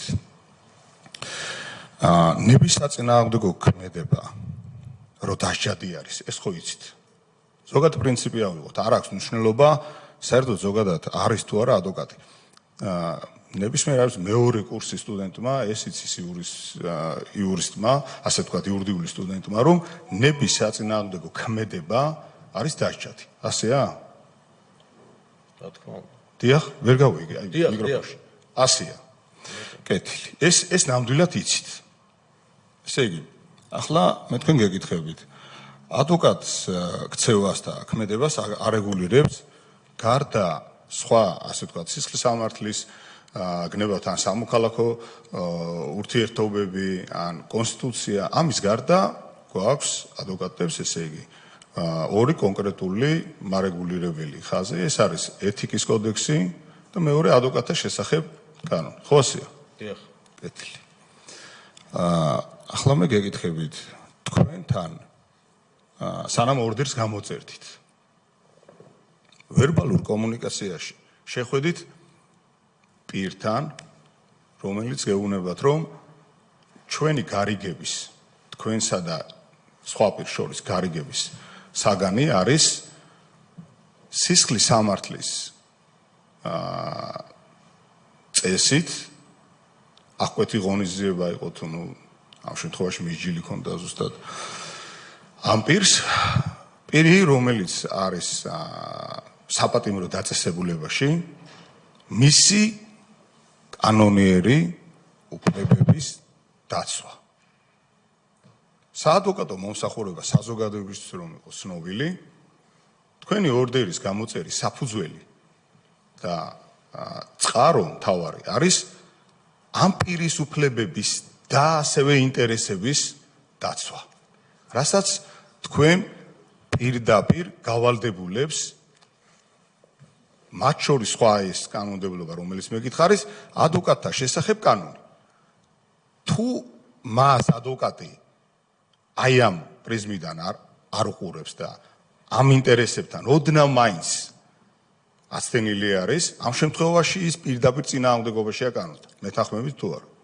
დიახ. დიახ. ახლა შემდეგი კითხვა მაშინ. თქვენ როდესაც მიხვედით იქამდე, რომ როგორ იწყება, ხო, ან ტელეფონით, ან პირადად გნახულობს ადამიანი და გეუბნებათ, რომ დაკვეთა არის, ასე ვთქვათ, რომ ციხეში მყოფი პირის ინტერესები და მისი უფლებები უნდა დაიცვათ. ხო ასეა?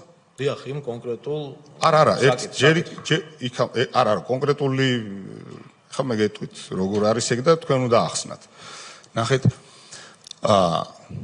თქვენი ორდერის გამოწერის საფუძველი იყო ის, რომ თქვენ უნდა ყოფილიყავით მინდობილო პატიმარი პირისთვის, მინდობილობის, ასე ვთქვათ, შემქმნელი თუ ამაზე კონსულტაციის გამწევი პირი? მინდობილობასთან დაკავშირებული მომსახურების გამწევი პირი. ასეთი ფორმულირება ქონდათ ხელშეკრულებაში? ეს ბატონო? ეს იყო არსი. არა. არსი თუ ეს იყო ხელშეკრულებაში საგანი ეს. შეიძლება ზოგადი იყო, მაგრამ არა, ბოდიშს ვიხდი. არა, თავიდან ბატონო ალდა მე ვიცოდი, რასთან დაკავშირებით იყო ეს მომსახურება. თუ თანახმა იქნებოდა ბატონი ბესო. არა, ერთი წუთით. პირდაპირ ნაბიჯ მივყვეთ, ხომ რომ აქეთ იქით არ მივიდეთ, მოვედოთ. დიახ. თქვენი ორდერის გამოწერის საფუძველი და ხელშეკრულების საგანი, რომელიც არის ერთ-ერთი მთავარი პირობა, ხოსე? იყო პატიმარი პირისთვის მინდობილობის შედგენაში დახმარება? არა. იმიტომ რომ მინდობილობა მე არ შემდგენია. მინდობილობის გაცემასთან დაკავშირებული მომსახურება. ხო და აი მე გეკითხებით. თქვენ არ შეგიდგენიათ. ამასთან დაკავშირებით, ანუ კონსულტაციის გაწევა, აი, ნახეთ, რა იყო თქვენი ფუნქცია მინდობილობასთან დაკავშირებით გეკითხებით, სხვაგან არ წახვიდეთ ჯერ. ანუ მინდობილობასთან დაკავშირებით, აი, რა იყო? აი, მე გეტყვით ეხლა, რომ გაგიმარტიოთ და ნათელი მოვფინოთ ამ ყველაფერს. შეხედეთ, თქვენ, როდესაც გაიგეთ, რომ ციხეში უნდა შეხვიდეთ, ხო ესეა? საჟელახსოვრების დაწესებულებაში უნდა შეხვიდეთ.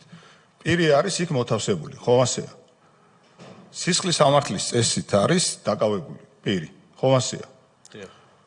თქვენ გავალდებულებდა თუ არა ეთიკის და ადვოკატთა შესახებ კანონი რომ მოგეკითხათ და ეხლა არ მითხრათ რომ აქაც თქვენი ასე ვთქვათ ანალიტიკური ხედვა ვერ გაწვდა იმას რომ ამ პირს ადვოკატი ეყოლებოდა თუ არა და იმიტომ გეკითხებით ამას რომ ხო იცით რომ ეს ორივე როგორც ეთიკის კოდექსი ასევე ადვოკატთა შესახებ კანონი პირდაპირ გავალდებულებდათ რომ მოგეკითხათ რომ ამ პირს ადვოკატი თუ ყავს მაგ შემთხვევაში როგორ ვიქცევით ადვოკატები ურეკავთ და ვატყობინებთ რომ იცით რა არის მე ასეთი და ასეთი სიტუაცია არის რომ უნდა შევიდე რომელიც მომსახურებასაც თქვენ ეწევით საქმეში ხართ ჩართული ამ ლექსიკით რომ ვისაუბროთ და თქვენ უკავშირდებით ამ პირს რომ როიცოდეთ ასეთი სიტუაცია უნდა შევიდეთ ეს წესი არ არის ბატონო ეგ წესი არ არის რა წესი არ არის გასა ადვოკატთან დარეკვის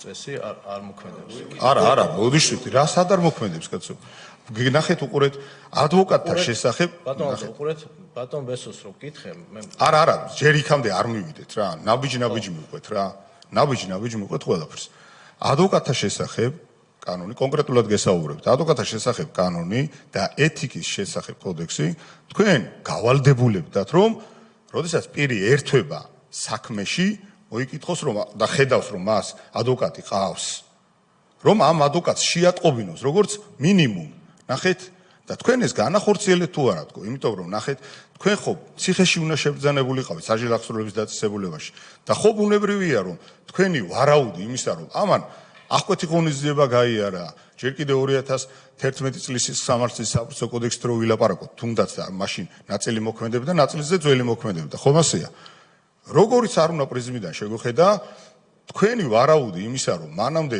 როგორც მინიმუმ აი თუ კეთილ სინდისერია ადვოკატი უნდა წარმოვიდგინოთ რომ დაკავებამდე პირი როგორც მინიმუმ ან დაკითხვაზე დაიბარეს ამავდროულად ამავდროულად როგორც მინიმუმ თქვენი ვარაუდი ხო უნდა ყოფილიყო ის რომ ას ადვოკატი ეყოლებოდა კაცო და მოდი ამ ადვოკატს შევეკითხები რომ თუ კი ადამიანს ადვოკატი ყავს მინდობილობის არ ვიცი მაგაზე ძალიან დეტალურად მინდა თქვენი პასუხი რომ მინდობილობასთან დაკავშირებული კონსულტაციისთვის მქირავობენ მე ასე ვთქვათ ანუ მიყვანენ ადვოკატად მხოლოდ ამისთვის და კითხვა არ მიჩნდება რომ ადვოკატი ყავს ადამიანს ეს ხო უმარტივესი ანუ საპროცესო მოქმედება ეს არ არის თქვენ პროფესიული უნარჩვევების და რეპუტაციაზე საუბრობდით რომ ფირცხალაიშვილმა იცოდაო მე როგორი ადვოკატი ვიყავია ხომ ასეა უკაცრავად მაგრამ ეხლა თქვენი ამ უნარების ჩვევა ესა გამოვლენა ხო არაფერ შუაში არანაირ კავშირში არ არის ამას გააკეთებს ნებისმიერი პირი მაქსიმუმ თუ ეს უნდა თორე სხვა შემთხვევაში საზოგადოებამაც რო იცოდეს ეს თუ არანაირი განცდა იმისა რომ აქ ყველაფერი წესრიგშია არანაირი იძულება არ არის არანაირი კანონთან რაიმე ბუნდოვანება ან პრობლემა და წინააღმდეგობა არ არის ნახეთ თქვენ ხო იცით რომ თუ კანონიერად არის ყველაფერი პატიმარს აქვს თუ არა უფლება რომ ციხიდან ციხის კომუნიკაციის საშუალებით რომელიც კანონით არის გათვალისწინებული თვითონ გააკეთოს მინდობილობა კომუნიკაცია ოჯახის წევრთან რომ ახლა მე ავდგები პეტრე პავლეს პირადი ნომერი ადვოკატის არ ჭირდება პირადი ნომერი მითხარით ამას ახორციელებს სანოტარო საქმიანობას ნოტარიუსის ფუნქცია აქვს ციხის უფროს რომელიც ადასტურებს მეთანხმები თუ არა ესეა ხო დირექტორს იმ კონკრეტული დაწესებულების შესაბამისად ადვოკატი აქ მინდობილობის შედგენაში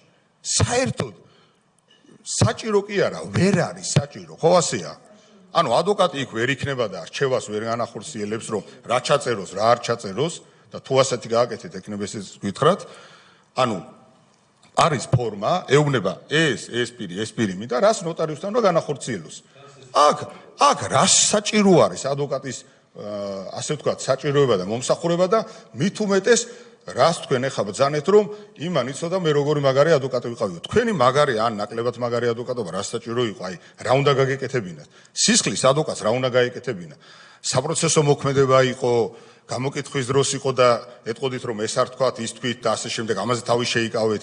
რა პროფესიულ უნარებს საჭიროებდა ეხლა ის? და აი ეს თავიდან, როდესაც ეს დაკვეთა იყო, პირს ყავს ადვოკატი, სისხლის სამართლის წესით, რომელიც მარტივად შევა და ბოლო-ბოლო თუ მაგალითად იქამდე ბოდის ვიხდი, მაგრამ არ გეყოთ იმის, ანუ თქვენ თვითონ ახსენებთ, რომ ვერ გადავიაზრე ბევრი რამეო და აქედან ამოვდივარ და ვერ გადაიაზრეთ მართლა. დაუშვათ რომ რაღაცა ხდება. ის ხო გადაიაზრეთ რომ თქვენ ალოცილო რომ ამას ადვოკატი ყავს და თუ ბოლო-ბოლო რაიმეს დაბარება უნდა რომ მინდობილობა მინდა რომ გავაკეთო, თქვენ ხო ის ბრძანეთ რომ მას მოუნდებაო მინდობილობის გაფორმება, ანუ თქვენ უნდა დაგეშვათ რომ მას უნდა მინდობილობა და უბრალოდ თქვენ ხართ თავის შველელი, თორე სხვა შემთხვევაში მინდობილობას ვერ გაცემს ის. ასე ცდილობთ რომ დახატოთ, რა თქმა უნდა ეს ასე ვერ გამოდის, პირდაპირ გულწრფელად გეტყვით ალალად.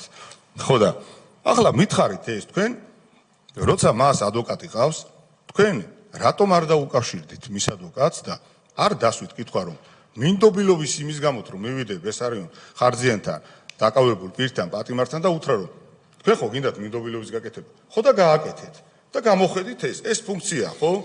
აი გარიგებაში რა იყო, რა ჩაწერეთ ხელშეკრულებაში. დეტალები არ მახსოვს, მაგრამ მაგაზე მე მქონდა საუბარი ბატონ ბესოსთან. ოღონდ აი დეტალები ნამდვილად არ. ბესოსთან კი არა, კაცო, ჯერ ბესომდე კიდე გეუბნებით დამკვეთებამდე საუბრობთ. მე ჯერ უნდა გამერკვია ბატონ გაგარინის ოფისში ვარ, ჯერ იქ არ ვართ. ბატონ ბესოსთან უნდა გამერკვია, პირველ რიგში უნდა და თუ არა, საერთოდ. არა, მანდამდე ბატონო დავით, ნახეთ, ნუ ცდილობთ, პირდაპირ გეუბნებით. არა, იქამდე ჯერ ვერ მიგიშვებთ რა, რომ ჯერ იქამდე დიდი დროა და ეს ამ მონაკვეთ ძალიან მნიშვნელოვანია და ძალიან გთხოვთ რომ ნუ ამოჭრით რა. იქამდე კაცო მასთან ბევრი რამე უნდა გაგერკვიათ, მაგრამ კიდევ ერთხელ გეუბნებით, დამკვეთი გეუბნებათ რომ უნდა შეხვიდეთ, მას უნდა მინდობილობის გაცემა და აგვიხსენით ეს დეტალურად, ეს არის მნიშვნელოვანი. თქვენ ხო ადვოკატი ბრძანდებით, ნება როგორ უნდა გაიგო? ის ხო დამედასტურეთ რომ ნების საწინააღმდეგო ქმედება, რომ დასჯადი არის ყველა დროს, ყველგან, ნებისმიერ ეტაპზე. ეს ხო იცით. ხო და ახლა მთავარი ხო ნების გამოვლენა. მე ჩავთვალე ბატონ ბესოსთან უნდა გამეგო ეს ნება. არა, თქვენ კაცო ეგრე ბევრი რამე ჩათვალეთ, მაგრამ რეალობა ხო სხვა არის და თქვენი ჩათვლა ხო სხვა არის. ახლა ჩვენც გითხარით ეს რომ $2,000 და მე გეტყვით იმას რომ $2,000 არც ერთ დროს არც არის კანტისთვის რომ მიეცათ, კანტი რო ყოფილიყო ადვოკატი და ეთქვა რომ მინდობილობა ხო არ გინდა და იმას ეთქვა კი და გამოსულიყო $2,000 არის მართლაც მაღალი თანხა. ეს პირდაპირ გეუბნებით, იმიტომ რომ საპროცესო მოქმედებაში, სადაც თქვენი უნარჩვევები, რომელიც შეგიძლიათ, კი ბატონო, იმიტომ რომ ადვოკატი ყიდის თავის მომსახურებას და უნარჩვევებს. თქვენი უნარჩვევები საერთოდ არ არის ამ შემთხვევაში ჩართული. თქვენ საპროცესო მოქმედებაში არ იღებთ მონაწილეობას პირის გამოკითხვაში, რომელიც თქვენ უნარებზეა დამოკიდებული და ასე შემდეგ და გეთახმებით შეიძლება მილიონი დააფასოთ. იმიტომ რომ ადვოკატი ვიყავი და ძალიან კარგად ვიცი, მაგრამ მინდობილობა რომ პირს უნდა თუ არა მინდობილობა ამის საკითხავად, იმიტომ რომ მინდობილობის შედგენაში ვერ იღებთ მონაწილეობას. აი რა მონაწილეობა უნდა მიიღოთ, რომ მან უნდა განსაზღვროს პირი ვინ იქნება მისი მინდობილი თუ უნდა თუ არა. ამ მინდობილობის კითხვაში თქვენ $2,000 გთავაზობენ, საგანი რა იყო აი ხელშეკრულებაში, ორდერის გამოწერის საფუძველი რა იყო. ნახეთ, თქვენი საფუძველი ორდერის ან ხელშეკრულების, როცა დაწესებულებაში არის პირი და სისხლის სამართლის წესით ახორციელებთ მის დაცვას, პირდაპირ გეუბნებით, უნდა იყოს პირის უფლებების დაცვა კონკრეტულ სისხლის სამართლის საქმეზე. ახლა ეს კითხვა მოინიშნეთ. ახლა მეორე კითხვა.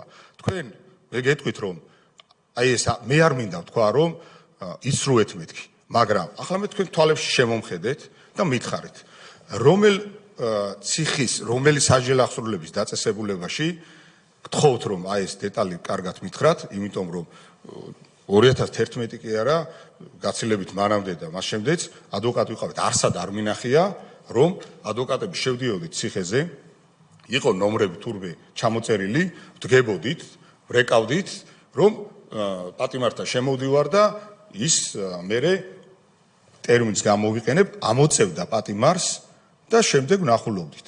ეს ასე არ იყო. არასდროს არც ერთ დაწესებულებაში. ამიტომ ეს ძალიან მნიშვნელოვანია, იმიტომ რომ თქვენ განახორციელეთ სატელეფონო ზარი და სატელეფონო ზარის მეშვეობით არასდროს არც ერთ ეტაპზე არ ხდებოდა. ხდებოდა როგორ?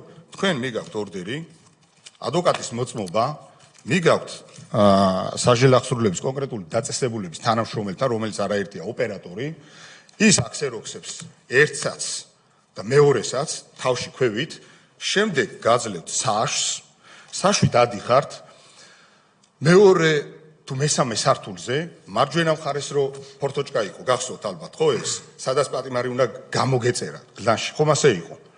იქ პატიმარს გამოწერდით, მისცემდით თქვენ ორდერს და ასევე საშს ანახებდით, პატიმარს ეტყოდით, გამოწერდა ეს პატიმარს, გამოწერის საბუთთან ერთად უკვე ავდიოდით ზევით შეხვედრების ოთახი, სადაც არის დაახლოებით 30 კვადრატი და ასევე ფორტოჭკა, ვაძლევთ უკვე მოთხოვნას, ის აგროვებდა, კიდევ დეტალებს გეტყვით, ხომ ასე ხო არ ვწდები, ის აგროვებდა რომელი კორპუსიდან უნდა ყოფილიყო ამოწევა, ამას წაიღებდა, ამოიყვანდა და ხელმარჯვნივ და ხელმარცხნივ და ხელმარჯვნივ იყო ოთახები დასაკითხი. აი ასეთი ფორმით ხდებოდა და შემდეგ უკვე გვახსოვთ რომ თქვენ ოთახში ელოდებოდით თავისუფალი, სადაც მაგიდები საპირისპირო მიმართულებით იდგა ოთახში, ორი მაგიდა და ჯამში დაახლოებით 4 ან 6 სკამი, ასე იყო, ხო? და იძახებდა პატიმრის გვარს და თქვენ ეუნებოდით რომ გამოუშვით მაგალითად მე-4 ნომერ დასაკითხ ოთახში ან მე-6-ში, გასაუბრების ოთახში. ახლა მე თქვენ, როდესაც კიდე გეუნებით დეტალურად აღიწერეთ, საზოგადოებას მინდა უთხრა. თქვენ ხომ მობრძანდით აქ და მაღალი მარჩეგნება უნდა გქონდეთ, ხო? პრაქტიკოსი, იურისტი და ადვოკატი ბრძანდებთ. და აი აქ, როდესაც აქ ამბობთ იმას, რომ ტელეფონზე ხდებოდაო თან და ნომერი იყო და ურეკავდი და ამოყავდა პატიმარი. ეს ხო გამორიცხულია.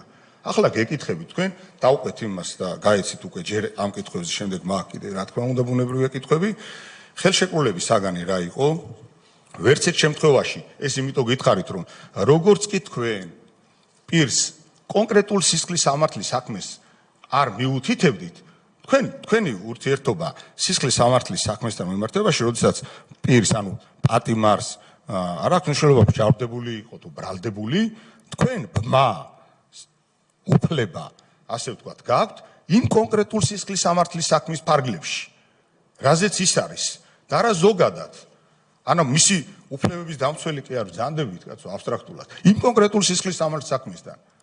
თქვენ ხელშეკრულებაში ნამდვილად გეწერებოდათ ამ კონკრეტული სისხლის სამართლის ფარგლებში მისი ინტერესების დაცვა. ანუ სხვა შემთხვევაში მითხარით, ასეთი ფორმულირება საგანი იყო, რომ მინდობილობასთან დაკავშირებული იურიდიული მომსახურების გაწევა და რას გულისხმობდა ეს? ბრძანეთ, დაამტყოთ და შემდეგ მაკითხები. ხო, აი, ეხლა ზუსტად არ მახსოვს, რომ რაღაც მოკლე პერიოდით იყო ეს ხელშეკრულება შედგენილი. ბატონო დავით, ორდერი ვადიანი ჰქონდათ გაცემული? ვადიანი. გამოწერილი? დიახ. ესე რა ვადით იყო დაახლოებით? ხო, არ მახსოვს. მაგრამ ვადიანი იყო. და თქვენ ხო იცით რომ ორდერი გამოიწერება კონკრეტულ სისხლის სამართლის საქმეზე, ხომ ასეა? რომ დაშვება გქონდეთ. ანუ თქვენ განახორციელეთ ქმედება რეალურად გამოიყენეთ სისხლის სამართლის საქმე, მოდი ასე ვთქვათ, სისხლის სამართლის საქმე გამოიყენეთ იმისთვის, რომ თქვენ დაშვება გქონოდათ კონკრეტულ პირთან და რეალურად ამ დროს ესაუბრებით არასისხლის სამართლის საქმის ფარგლებზე, რაზეც ის და რეალურად რაც თქვენ ციხეში საპატიმრო დაწესებულებაში, სასჯელახსოვრების დაწესებულებაში, ასე ვთქვათ, შესვლის საშუალება უნდა ყოფილიყო. არამედ ეს უბრალოდ თქვენი სისხლის სამართლის ადვოკატის მოწმობა და ორდერი რეალურად გამოიყენეთ იმისთვის, რომ სასჯელახსოვრების დაწესებულებაში მოხვედრილიყავით და პირისთვის სისხლის სამართლის საქმის გარდა გესაუბრათ სხვა რაღაცეებზე. და ეს სხვა რაღაცეები იყო წილებთან დაკავშირებული გარიგება. აი ეხლა მითხარით თუ ასე არ არის და ასევე ის დეტალურად მითხარით იმასთან დაკავშირებით, რომელ ციხეში იყო ეს და რომელ ციხეში ხდებოდა რომ ქვევით შევდიოდით და ურეკავდით იქიდან და მე ხდებოდა პატიმრის ამოყვანა. მადლობა. ნებისმიერი მოქმედება, რაც მე განვახორციელე, იყო ბატონი ბესოს თანხმობითა და მითითებით. არ მეკითხავს. მე რას არა, მე ნახეთ ჩვენ კონკრეტულად ვისაუბრებთ. თქვენ ხო ადვოკატი რო ბრძანდებით ციხეს ჯვარედინ დაკითხვას რო ახორციელებთ კონკრეტულად პირის რას ეკითხებით ის რო ყვება თავისუფალ თხრობაში თქვენ ეუნები ჯვარედინ დაკითხვას ახორციელებთ ჩაკეტილი ხარ მიპასუხი კონკრეტულად ხო და მე შორს ვარ რა თქმა უნდა ეხლა იმ პროცესისგან და იმ ვითარებისგან ერთმანეთ დამიფაროს და ამიტომ თქვენი დრო რო დავზოგო და ჩვენც პატივიცეთ საზოგადოებას და სადაც ეხლა ჩვენ ბრძანდებით მე კონკრეტული კითხვები დაგისვით ამის გარშემო მესაუბრეთ. თორე ის უკვე მე შეფასების ნაწილი არის თქვენ რა განახორციელეთ. ისევე როგორც თქვენი შეფასება გექნება სხვა რაღაცებს. მე გეკითხებით კონკრეტული კითხვები. დაგისვით ორი კონკრეტული მიმართულებით და გამეცით კონკრეტული პასუხები. დაარღვიეთ თუ არა ეთიკის კოდექსი, მოხვედით თუ არა წინააღმდეგობაში ადვოკატის შესახებ კანონთან. თქვენ ბესარიონ ხარძიანის ინტერესების დაცვა და მაღალ რეპუტაციაზე ისაუბრეთ სამჯერ ახსენეთ თქვენი პროფესიული მაღალი რეპუტაცია და როგორ ეხა ადვოკატის შესახებ კანონი და ეთიკა არიცით, წაკითხული არ გაქვთ და ამ დროს გარბიხართ და სხვის მინდობილობაზე ისა რა ქვია, გარიგებაზე. ჩემი აზრით ბატონალო და არ დამირღვევი ეთიკა. მოქმედებდი საადვოკატო ეთიკის ფარგლებში. აბა როგორ მოქმედებდით? შეფასებითია თქვენ გაქვთ ესეთი შეფასება. დაურეკეთ თუ არა მის ადვოკატს და უთხარით თუ არა რომ მის პატიმართან შედიოდით. მისი დაცვის ქვეშ ყოფთან შედიოდით. აუცილებლად ვესაუბრებოდი ბატონ ბესოს ამ საკითხზე. ბატონი ბესო არის თავის ადვოკატი? ბატონი ბესოს მითითებების შესაბამისად ვიმოქმედებთ. არა, თქვენ ნახეთ უყურეთ, არა, საშუალებას არ მოგცემთ. ან დავით, იცით თქვენ და ეს ადვოკატად ყოფნის დროს ეს პრინციპები გამომუშავებული მაქვს და ასევე მოიქცეოდით თქვენ სხვა დროს სხვა საქმეს დარწმუნებული ვარ. მე ესე მინდა ვივარავთ. ამიტომ ნახეთ ბატონი ბესო თქვენ რას დაგიკვეთავდათ, ეგ მერე არის. მანამდეა მთელი რიგი საკითხები, ხო ესეა? თქვენ როდესაც პირველი შეხება, როდესაც გააქვთ პირთან, ვისთანაც გარიგება უნდა დადოთ. პირველი ეს არის მნიშვნელოვანი. ხომ ამასთან დაკავშირებით რას გიკვეთავენ და ბატონ ბესომდე გააქვთ მთელი რიგი საკითხებზე გასაცემი პასუხი. თქვენ აი აქ თქვით რომ მე ჩემი წარმოდგენით იქ არაფერი არ ხდებოდაო. გულდასმით ვიკითხულობდი, ვიწერდი და თქვენ ბრძანეთ რომ მას შემდეგ შემექმნაო წარმოდგენა რომ რაღაც რიგზე ვერ იყო, აი მას შემდეგ ვიფიქრეო, როცაო ტელევიზიითო გაშუქდაო საგამოძიებო რეპორტაჟიო. გესმით ეხლა თქვენ აი როგორ უკაცრავად თვალებში ნაცარს გვაყრით ეხლა ჩვენ? რომ არა როგორ ეხლა საგამოძიებო მოქმედებამდე შედალოცვილო ეხლა მაშინ მითხარი ეხლა სად იყო მაშინ პირდაპირ მითხარი რომელი ციხის დაწესებულებაში იყო გამოწერილი მაგალითად რომ ადვოკატს უნდა დაერეკა ციხის დაწესებულებისთვის და ამოეყვანა. აი მითხარი აბა როგორ იყო ეს? ეხლა ბატონო ალუდან ნამდვილად არ მახსოვს რა წესი არსებობდა. ეხლა თქვენ ალბათ გადახედეთ და ზუსტად რა წესი არსებობდა არ მახსოვს. ეს ალბათ დადგენილი არის იმ საქმეში, რომელიც არის, ხო? იქ იქნება დეტალურად. მე გითხარით რაც მახსოვს. ეს. დღეს რო პატიმართან ბუზი ვერ შეფრინდებოდა. ეს ხო მიცი? არა, ნახეთ, კითხე კიდეც მე ამის. თქვენ ხო ბესოს არ შეხვედით და გითხრათ რომ ბესომ რომ კაი, ჩემი ადვოკატი იყავი, ჩემი ადვოკატი როგორ უნდა იყო მინდობილობის გაცემასთან, მაგრამ იმ კითხვებზე რომ ვერ გამეცით პასუხი. ეხლა ეგ მითხარით რომ დაუშვათ, აი ნახეთ, უდესიანი რომ გიკავშირდება რომ უნდა შეხვიდეთ ციხეზე. თქვენ ხო იცით რომ ციხეზე შესვლა ხდება კეთილსინდისიერების დროს, ხდება საგამოძიებო მოქმედებასთან დაკავშირებით. ან როდესაც გადაუდებელი რამე ხდება, ან ოჯახის წევრი გიკავშირდება და გეუბნება რომ იცით რა არის, შეუძლოთ არის, ცუდად არის და გთხოვ რომ ექნება სასწრაფოდ შეხვიდე. ან ციხის დაწესებულება გიკავშირდება რომ სასწრაფოდ რაღაცა ხდება და ექნება 2 საათზე მოხვიდე, ან რაღაც ცუდად არის, რაღაც საგანგაშო ხდება. ამიტომ ეხლა მე გეკითხებით რომ სხვა პირი ვისთანაც შეიძლება რომ თქვენი წარმოდგენით რომ გარიგებაზეა საუბარი, როდესაც ნება უნდა გამოავლინოს. ის გეუბნებათ, რომ შედით ციხეზე და თქვენ კითხვა არ გიჩნდებათ, რომ რატომ უნდა შევიდე დღეს, როცა ხვალ გათენდება ჩვეულებრივი დღე. და ამ ჩვეულებრივ დღეს არანაირი არაფერი ქვეყანა არ იქცევა და შევალ. ან თქვენ როგორ არ გაგიჩნდათ განცდა, რომ რატომ უნდა შევიდე მაინც და მაინც დღეს? გეტყვით ეს კითხვა ხო გამიჩნდა და ვკითხე კიდეც, მაგრამ მე მანამდე ვიცოდი რომ ბატონი ბესოს ინტერესშიც იყო ამ პროცესის სწრაფად დასრულება, ანუ მინდობილობის გაცემის. შესაბამისად ჩავთვალე რომ კლიენტის ინტერესებიდან გამომდინარე ეს სწრაფი შესვლა იყო მისთვისაც ერთი თხოვნა მაქვს წევრებთან, ჩვენ ბატონ დავითის შემდეგ ქალბატონ ლამარა კობალაძე გველოდება უკვე ძალიან დიდი ხანია. ამიტომ დრო დავზოგოთ და კითხვა დავსვათ კითხვის ფორმით და ბატონ დავითს ვთხოვ რომ შეეცადოს დაძაბოს მახსოვრობა. მე კონკრეტულ კითხვას დავსვამ კვირა დღეს თქვენ სობა დღეს მაშინ როდესაც შეუძლებელია შესვლა კანონიერი გზით თქვენ გეუბნებათ უდესიანი და თქვენ როგორც ბრძანეთ ახლა თვლიდით რომ ხარჯიანის ინტერესიც იყოს სწრაფად დამთავრებულიყო და ამ დროს თქვენთვის იღება ციხის კარები. აი როგორ მოხვდით კონკრეტულად ეს პროცედურა რო აღწეროთ დეტალურად, ვინ დახვდათ, საიდან შეგიყვანეს, რომ ვის დაურეკეთ და ასე შემდეგ. ანუ რომ მიხვედით ციხის კარები ხო თავისით არ გაიღო არა, ეგ დეტალები მოგვიყევით თუ შეიძლება.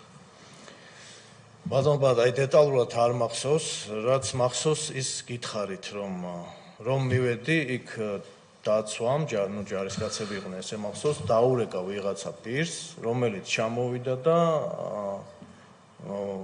მას შევყევი, იქ გამატარეს ეს, რა ქვია, ჭრეკის პროცედურა და ერთ-ერთ ოთახში, ასე ვთქვათ, შემიყვანეს, სადაც ამოიყვანეს ბატონი ბესო. აი ეს მახსოვს. უბრალოდ მინდა დავაზუსტო. დიახ. ჯერ პირველ რიგში მოგესალმებით. მოგესალმებით. ამ საქმის გარდა რომელიმე სხვა საქმეზე მინდობილობის საკითხთან დაკავშირებით თუ ხართ ნამყოფი საპრობილისში. მინდა კიდევ ერთხელ შეგახსენოთ, რომ თქვენ გაფრთხილებული ხართ. მინდობილობასთან დაკავშირებით თუ არა? არა, და ხო ვერ გამოიგონებდით რა საქმე იყო და რა მინდობილობასთან დაკავშირებით. არ გახსოვთ. ამ წლების განმავლობაში, რომ წელიწადს ახლა ჩვენ გეკითხებით. გქონდათ თუ არა შემთხვევები საზეიმო ან უქმე დღეებში შესულიყავით ციხეში, ეხლა არ მიპასუხოთ აღკვეთის ღონისძიებასთან დაკავშირებული საკითხებზე, სადაც საათები მოქმედებს და ასე მე არ მქონდა. მაგრამ მინდობილობა გქონიათ. ერთი საქმე იყო ასეთი?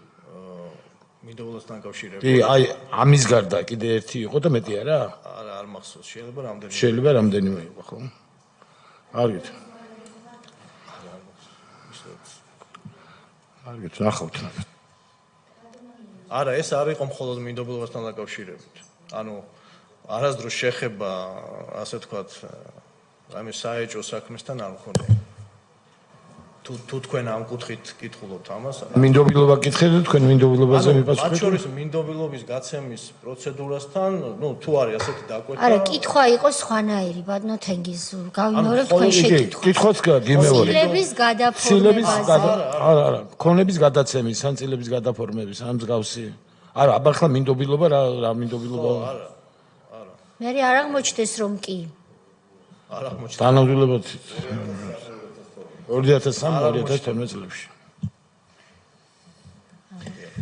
მოგესალმებით, მე ძალიან მოკლედ დავსვამ კითხვას. იცნობ თუ არა პირადად მაშინდელი მაღალი თანამდებობის პირებს რომელიმე? არც ერთს. თქვენ აღნიშნეთ, რომ ამ საქმეს დღევანდელი გადმოსახედიდან ან იმ მომენტიდან, როცა თქვენთვის ცნობილი გახდა ამ საქმის სხვა დეტალები თუ სხვანაირი კუთხით დაინახეთ, ამ საქმეს აღარ აირებდით. დიახ. გაქვთ თუ არა 2003-2012 წლებში მსგავსი ისეთი საქმე აღებული, როგორც თქვენი პროფესიიდან გამომდინარე, რომელსაც ანალოგიურად იტყოდით? იყო ერთი საქმე, როდესაც რაღაც ჩემი აზრით არაადეკვატური პრეტენზია მოყვა, ასე ვთქვათ, ჩემი დაცქვეშ ყოფის მხრიდან. ეხლა დეტალებს ვერ გეტყვით, არა რა თქმა უნდა, ამ შემთხვევაშიც ვთქვათ, მიფიქრია, რომ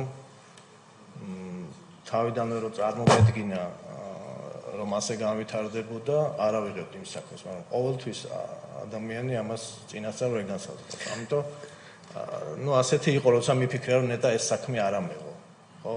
ეხლა მე მგონი ეს ბუნებრივია.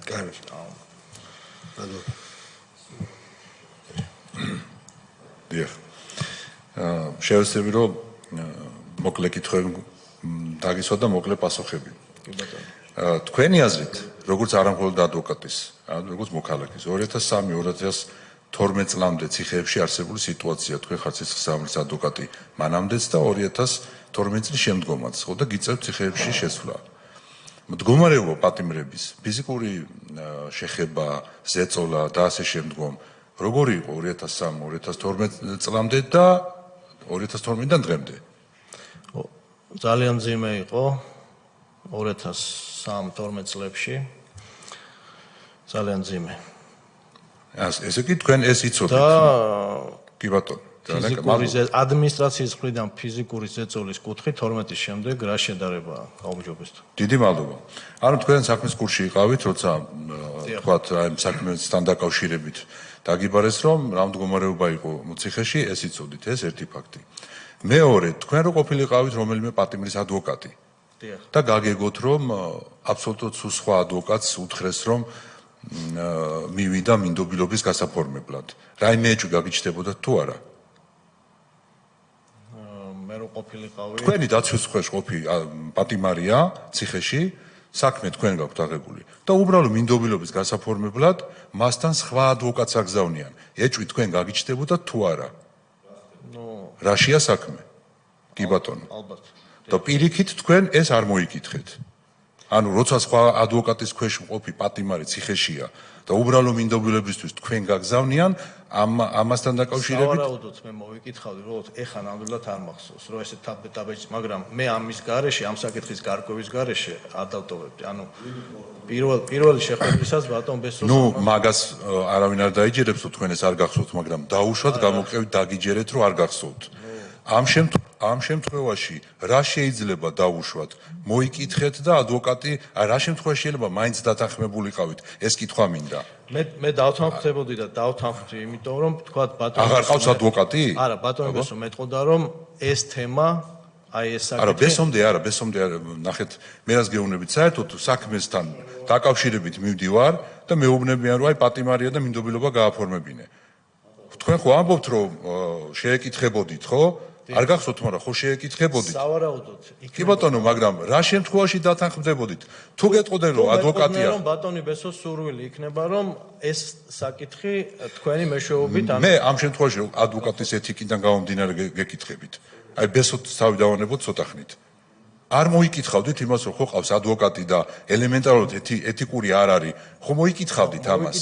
და ესე იგი, მაშინ რა ვივარაუდოთ, რომ პრიორიტეტული არის ამ შემთხვევაში არა კოლეგიალობა, არამედ კლიენტის ინტერესები, ეთიკურად ესე არის. არა, სხვა რამეს გეკითხებით. თქვენ რა შემთხვევაში დათანხმდებოდით, დაუშვათ, რომ არ გახსოვთ, რომ აღარ ყავს ადვოკატი ამას გეტყოდნენ, თუ აღარ ვარ გაის ადვოკატი და თქვენ უნდა გააფორმოთ მინდობილობა. ანუ რატო დათანხმდებოდით? თქვენ ხო მიპასუხეთ, მაგას გეკითხებით, რომ თქვენ ხო მიპასუხეთ, რომ კი თქვენ ეჭვი შეგეპარებოდათ, როცა თქვენი დაცვის ქვეშ მყოფა პატიმართან სხვა ადვოკატს გააგზავნიდნენ მინდობილობისთვის. ხო ეს შეგეპარებოდათ ეჭვი და კი ბატონო სწორია. და პირიქით ამ მდგომარეობაში თქვენ რატო არ უნდა შეკითხვა დაგესვათ, მაგას ვამბობ. ნუ მანდ იქნებოდა კლიენტის პოზიცია წამყვანი. შეიძლებოდა რომ საერთოდ არ მოგეკითხათ ეგ საკითხი? დაუშვათ ეგ ვარიანტი. მე მგონი არა, მე მგონი მოვიკითხავდი ყველა. ყველა შემთხვევაში მოიკითხავდით? შედალოცვილო, ეგ თუ გახსოვს, ყველა შემთხვევაში მოვიკითხავდი და გამორიცხავ, რომ მაგ კითხვას დავსვავდი. ის როგორ არ გახსოვს, დასვი და რა გიპასუხეს? არა, უყურეთ. არ მახსოვს ვიკითხე თუ არა, მაგრამ არა, აი, მაშინ ხო და მაგას ვამბობ. ჩემი აზრით ვიკითხავ. არა, მეც დიახ, მაგას გეუბნებთ. ანუ შეიძლება დაუშვათ ის ვარაუდი, რომ შეიძლება საერთოდ არც მოგეკითხათ ეგ საკითხი. ამას ვამბობ, მე ბუნებრივ მოცემულობას ვამბობ. რომ არ მომეკითხა? ხო, მაგას მე მგონი არ ვიზამდი. კარგი. და ეხლა ერთი კითხვაც მაქვს კიდე. ეხლა ამ მდგომარეობიდან გამომდინარე, რაც თქვენ პასუხები გაგვეცით, ხო? იცით რომ არის მდგომარეობა ძალიან ცუდი საპატიმროში. საეჭვოდ თქვენ დაგიბარეს და ამბობთ, რომ აუცილებლად მოიკითხავდით, ყავს თუ არა ადვოკატი და საეჭვოდ თქვენ დაგიბარეს მინდობილობისთვის. შეხვედით და ნახეთ, რომ დათგუნულია პატიმარი. ამდენი მოცემულობა რომ იყო, ამის შემდგომ თან ეხლა ამბობთ, რომ ნუ ეს რო გწოდნოდათ, ამ საქმეს არ აიღებდით, ხო ამბობთ ამას. ამ შემთხვევაში ეხლა ეს ყველა ეს მოცემულობა რაც ჩამოვთვალეთ, მაშინ არ გიქმნიდათ ამის ეჭვის საფუძველს, რომ მოგეკითხათ, რომ ხა მოსაკითხიც აღარაფერი იყო, მაგრამ გეთქვათ, რომ ხა ამ შემთხვევაში მე ამ საქმეს ხელს არ მოვკიდებ. ნუ აი სამწუხაროდ საწყის ეტაპზე ეს ეს ასე არ გავაკეთე. მადლობა. მე ხომ სინანული გამოთქვი ამასთან დაკავშირებით. სინანული გამოთქვით და ამბობთ, რომ კლიენტის ინტერესი არის მთავარი და ამიტომაც ადვოკატის გვერდისავლით შევდივართ. აი კლიენტის ინტერესზე ვლაპარაკობთ.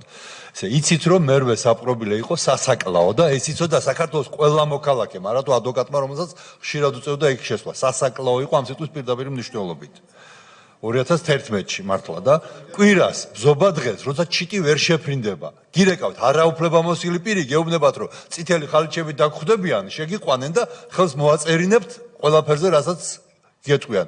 რა ეჭვი არ გაგიჩნდათ კლიენტის ინტერესი სად დაინახეთ? აქ გულწრფელი ხართ, როცა ამბობთ კლიენტის ინტერესზე, თუ შეკრული იყავით მხარესთან, იმ მხარის ინტერესებს ასრულებდით, რომელიც აძალებდა იმას ქონების დათმობას. ვერ მიხვდით ამას? გვარწმუნებთ ამაში, ეს ბზობა დღეს შეგიშვეს სასაკლაოში და გეუბნებიან, რომ წითელი ხალიჩებით დაგხვდებათ დირექტორი? ამას გვიმტკიცებთ ახლა თქვენ? მე უბრალოდ ვამბობ, რომ ჩემ წარმოდგენაში კლიენტის თქვენ წარმოდგენაში არაუფლებამოსილი პირი გეუბნებათ, რომ შეგიშვებენ ბზობა დღეს. ციხეში სადაც არავის არ უშვებენ. რაზე მელაპარაკებით? და ეს არის ინტერესი კლიენტის? არ ვიცი. პირველად გავიგე მაშინ უდესიანის გვარი, იმ დღეს როცა გავიცანი. კარგი. ბატონო დავით, ასეთი კითხვა მაქვს. თქვენ რომ წამოხვედით გლდანის დაწესებულებიდან შეხვდით ბესო ხარძიანს, რამ ეწერა იმ წერილში, რომელიც თქვენ იქიდან გამოიტანეთ? წერილში ქალბატონი მაიასთვის მე მგონი კითხვებს აქ ჩვენს ვამთ, ამიტომ თქვენ გვიპასუხეთ. არ ვიცი, მე არ წამიკითხავს. მაგრამ წერილი კი, გამოიტანეთ. თუ ბატონმა ბესომ გაუმატანა და აი თითქოს მე მგონი ჩვენებაში მაქვს. გადავცემდი იმას, ვიზეც მითხრა, რომ გადაეცი. რა ეწერა იმ მე წერილში? არ წამიკითხავს. მაგრამ წერილი წამოიღეთ. თუ მიწერია ჩვენებებში, წამოღებული მაქვს თალსახად. თქვენ შეადგინეთ ეს წერილი თუ პატიმარმა შეადგინა? არ მახსოვს. უნდა გაიხსენოთ. არ მახსოვს. ჩვენ არსად არ გვეჩქარება. მოდით ერთად გავიხსენოთ. ესე იგი, თქვენ შეხვდით ბესო ხარძიანს და ადასტურებთ, რომ წერილი არსებობდა. მე პირადად რამჯერა ეს არ არის საინტერესო.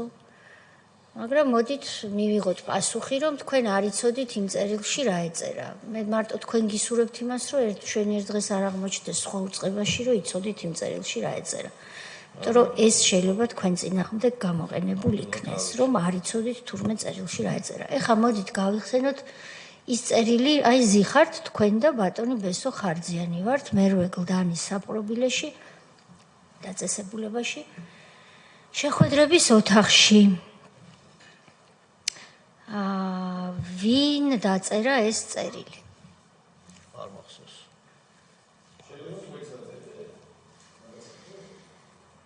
არ ამგონია რომ მე და შეიძლება თქვენც დაწერეთ, არ მახსოვს, ნიშნავს რომ თეორიულად თუ გამოიტანეთ წერილი, ამ წერილს ბადრაგი ხომ ვერ დაწერდა? არა, სავარაუდოდ თვითონ ბატონ ბესოს. მაგრამ არ გახსოვთ.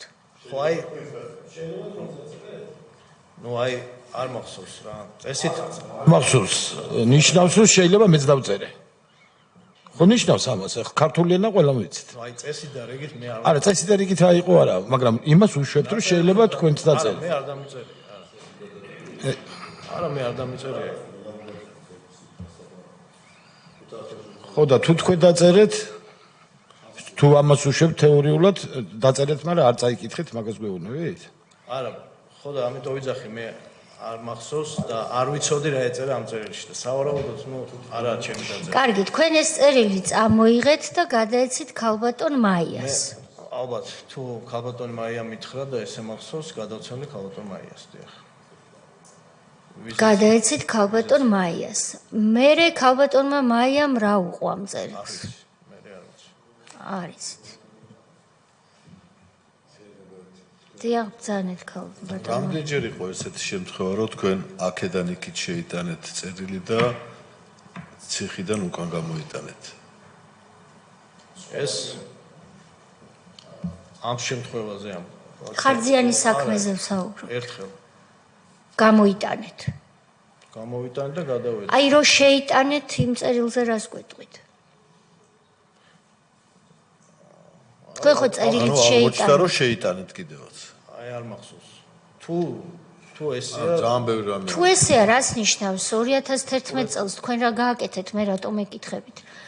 2000 წელია გასული. მე აი ჩვენებებში მაქვს ყველა უფრო დეტალურად. ეხლა არ მახსოვს უბრალოდ და შევიტანეთ თუ სიტყვიერად უთხარი, შეიძლება რაღაც ჩანაწერი მქონდა და თქვათ რო არ დამიწყებოდა იმით ხელმძღვანელობდი. ეს ნამდვილად უდესიანის მიერ შედგენილი წერილი არ გადაგიციათ ბესო ხარჯიანისთვის? არ მახსოვს. ეს არ მახსოვს. უკაცრავად წერილების შეტანა განდავით. ციხეში ნებისმიერი დოკუმენტაციის შეტანა, გამოტანა. ეს ხო იცით რომ აკრძალული არის. დაკრძალული იყო. არა შეიძლებოდა მე. ისი წერილის შეტანა? კი, ფურცლების შეტანა, სადაც არა, ფურცლების შეტანაზე არ გეუბნებით, ნახეთ. ეს უნდა, არა, ბოდიშვით, ნახეთ. წერილის შეტანა, კორესპონდენციის შეტანა, გამოტანა. ანუ ეს ხო იქნებოდა ფურცლაზე დაწერილი რაღაც ინფორმაცია. არა, ხო და ნახეთ. ხო და უყურეთ ფურცელზე დაწერილი. როგორც სამუშაო მასალის სახით, თქვათ. ესე შეიძლება. ხო და ნახეთ, მაგას გეუბნებით. შეხედეთ, ეგ გვაინტერესებს, როგორ მოხდა თქო. თქვენ ეს ჩადეთ ფურცლებში და შეიტანეთ, თორე როგორ შეიტანეთ ეს ტექნიკური მხარეა, მაგრამ რო არ შეიძლება აი ეს ხო იცით. როგორ შეიტანეთ ეს ტექნიკის მხარე, თქვით რომ სამუშაო სიტუაცია? კი ბატონო. ხო, და ფურცლები გიდევთ და შეაპარეთ. არაფერი შეპარება. ინფორმაციის სახით სამუშაო ფურცლის შეტანა შეიძლება და ინფორმაციაა თუ კორესპონდენციაა წერილი? არა, რაღაცა ინფორმაცია მონაცემია სამუშაო მასალაში. ბატონო ალუდა, ადამიანი შევიდა ციხეში უკანონოდ და ფურცელსაც შეიტანდა რაღაც. არა, გასაგებია. ბატონო დავით, თქვენ ხომ არ გსურთ რაიმეს თქმა დამატებით? არა, პრინციპში.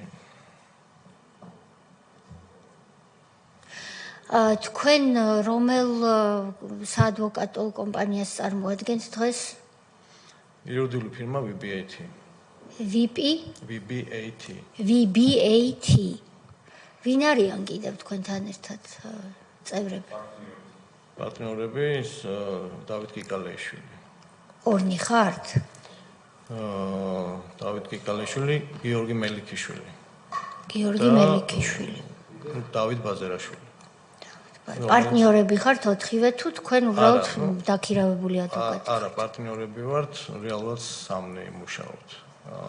იურიდიული, საადვოკატო მმართველი. კარგი. რას გვეტყვით ციხის ნაწილში გაკვით თქვენ ისაუბრეთ წეღან? მანამდე ციხის ადვოკატი იყავით, ახლაც აი რო შეადაროთ, ახლა როგორ მუშაობთ, მაშინ როგორ მუშაობდით? ახლა ხომ არ ყოფილა 2012 წლის შემდეგ შემთხვევა, რომ ვინმეს თქვენთვის ეთხოვა პატიმარ შეაკითხეთ ციხეში წილის გადმოფორმება უნდა სხვაზე, ხომ არ ქონიათ ასეთი შემთხვევა? თანამდებობის პირს ხომ არ დაურეკავს ვინმეს თქვენთვის, რომ პატიმარ შეაკითხეთ ციხეში? რა უცნაურია? ანუ მე ვთქვი, რომ მდგომარეობა არის გაუმჯობესდა? თუ რაში გაუმჯობესდა? გაუმჯობესდა ადმინისტრაციის მხრიდან, პენიტენციური ადმინისტრაციის მხრიდან. ფიზიკური ზეწოლა პატიმრებზე გაუმჯობესდა. ნამდვილად არ არის. ბატონო სალია, პატასალია. დიახ, ბატონო დავით, მერვე დაწესებულების ხელმძღვანელს თუ იცნობდით, დირექტორს ალექსანდრე მუხაძეს? არა. აკონიათ მასთან პირად შეხვედრა. თქვენ თუ არ ვწდები, იმ პერიოდში გარკვეული შეხება ჰქონდათ პენიტენციურ დაწესებულებებთან, ხო? რა კუთხით? არა საადვოკატო კუთხით, გულისხმობ შევარდნაძის პერიოდში ქონდა შეხება არასამთავრობო ორგანიზაციიდან. დიახ, შემდგომ არ ყოფილა, ხო? არა, შემდგომ არ ყოფილა. კარგი. თუ ამ არასამთავრობო ორგანიზაციას რა ერქვა? კონსტიტუციურ უფლებათა დაცვის ცენტრი. შევარდნაძის პერიოდში. დიახ, მერე აღარ დაგჭირდათ არასამთავრობო ორგანიზაციაში ყოფნა? კერძო პრაქტიკა დავიწყეთ და. რომელ წელს დაიწყეთ? 2001-ში. უფრო სწორად, არა, ბოდიში. უზენაეს სასამართლო 2004-ში. უზენაეს სასამართლოში მუშაობდით? რას აკეთებდით? სტომის დივანი ვიყავი, აი, საწყის ეტაპზე. გასაგებია. ვარდების რევოლუციაში არ მიგიღიათ მონაწილეობა. ზურაბადეიშვილს არ იცნობდით? არა. არც მის მოადგილეებს.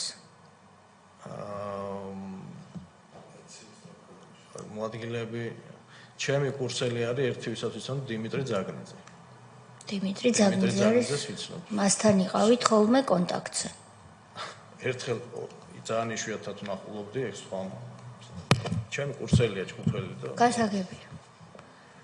ეს იყო თუ არა მოადგილე არც მახსოვს, მაგ იუსტიციის ამის ხო, მეგონი იყო.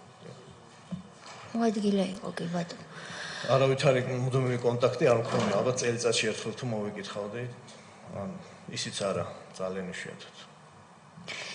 კარგი, მადლობას მოგახსენებთ მობრძანებისთვის. თქვენ კვლავ მოგიწევთ ალბათ ჩვენთან ურთიერთობა ან სხდომაზე მობრძანების ფორმატში, ან კიდევ ჩვენგან მიიღებთ წერილობით მოთხოვნებს დოკუმენტების წარმოდგენაზე და იქაც რა თქმა უნდა მოქმედებს სისხლის სამართლის კოდექსის შესაბამისი ნორმები, რომ კომისიის მოთხოვნა, თუნდაც დოკუმენტის გამოთხოვაზე ნებისმიერი ფიზიკური პირისგანაც არის სავალდებულო თუ არა დასჯადი სისხლის სამართლის წესით. ამიტომ თქვენ რომ მიბრუნდებით დღეს შინ, მოგიწევთ ფიქრი მეხსიერების გასხივოსნებაც და რაღაცების გახსენება, იმიტომ რომ ჩვენ ჯერ არ წყვეთ მუშაობას, ვაგრძელებთ ხარჯიანი საქმეზე მუშაობას და არ არის გამორიცხული რომ დოკუმენტების წარმოდგენა მოგთხოვოთ, მაგალითად იმ ორდერის,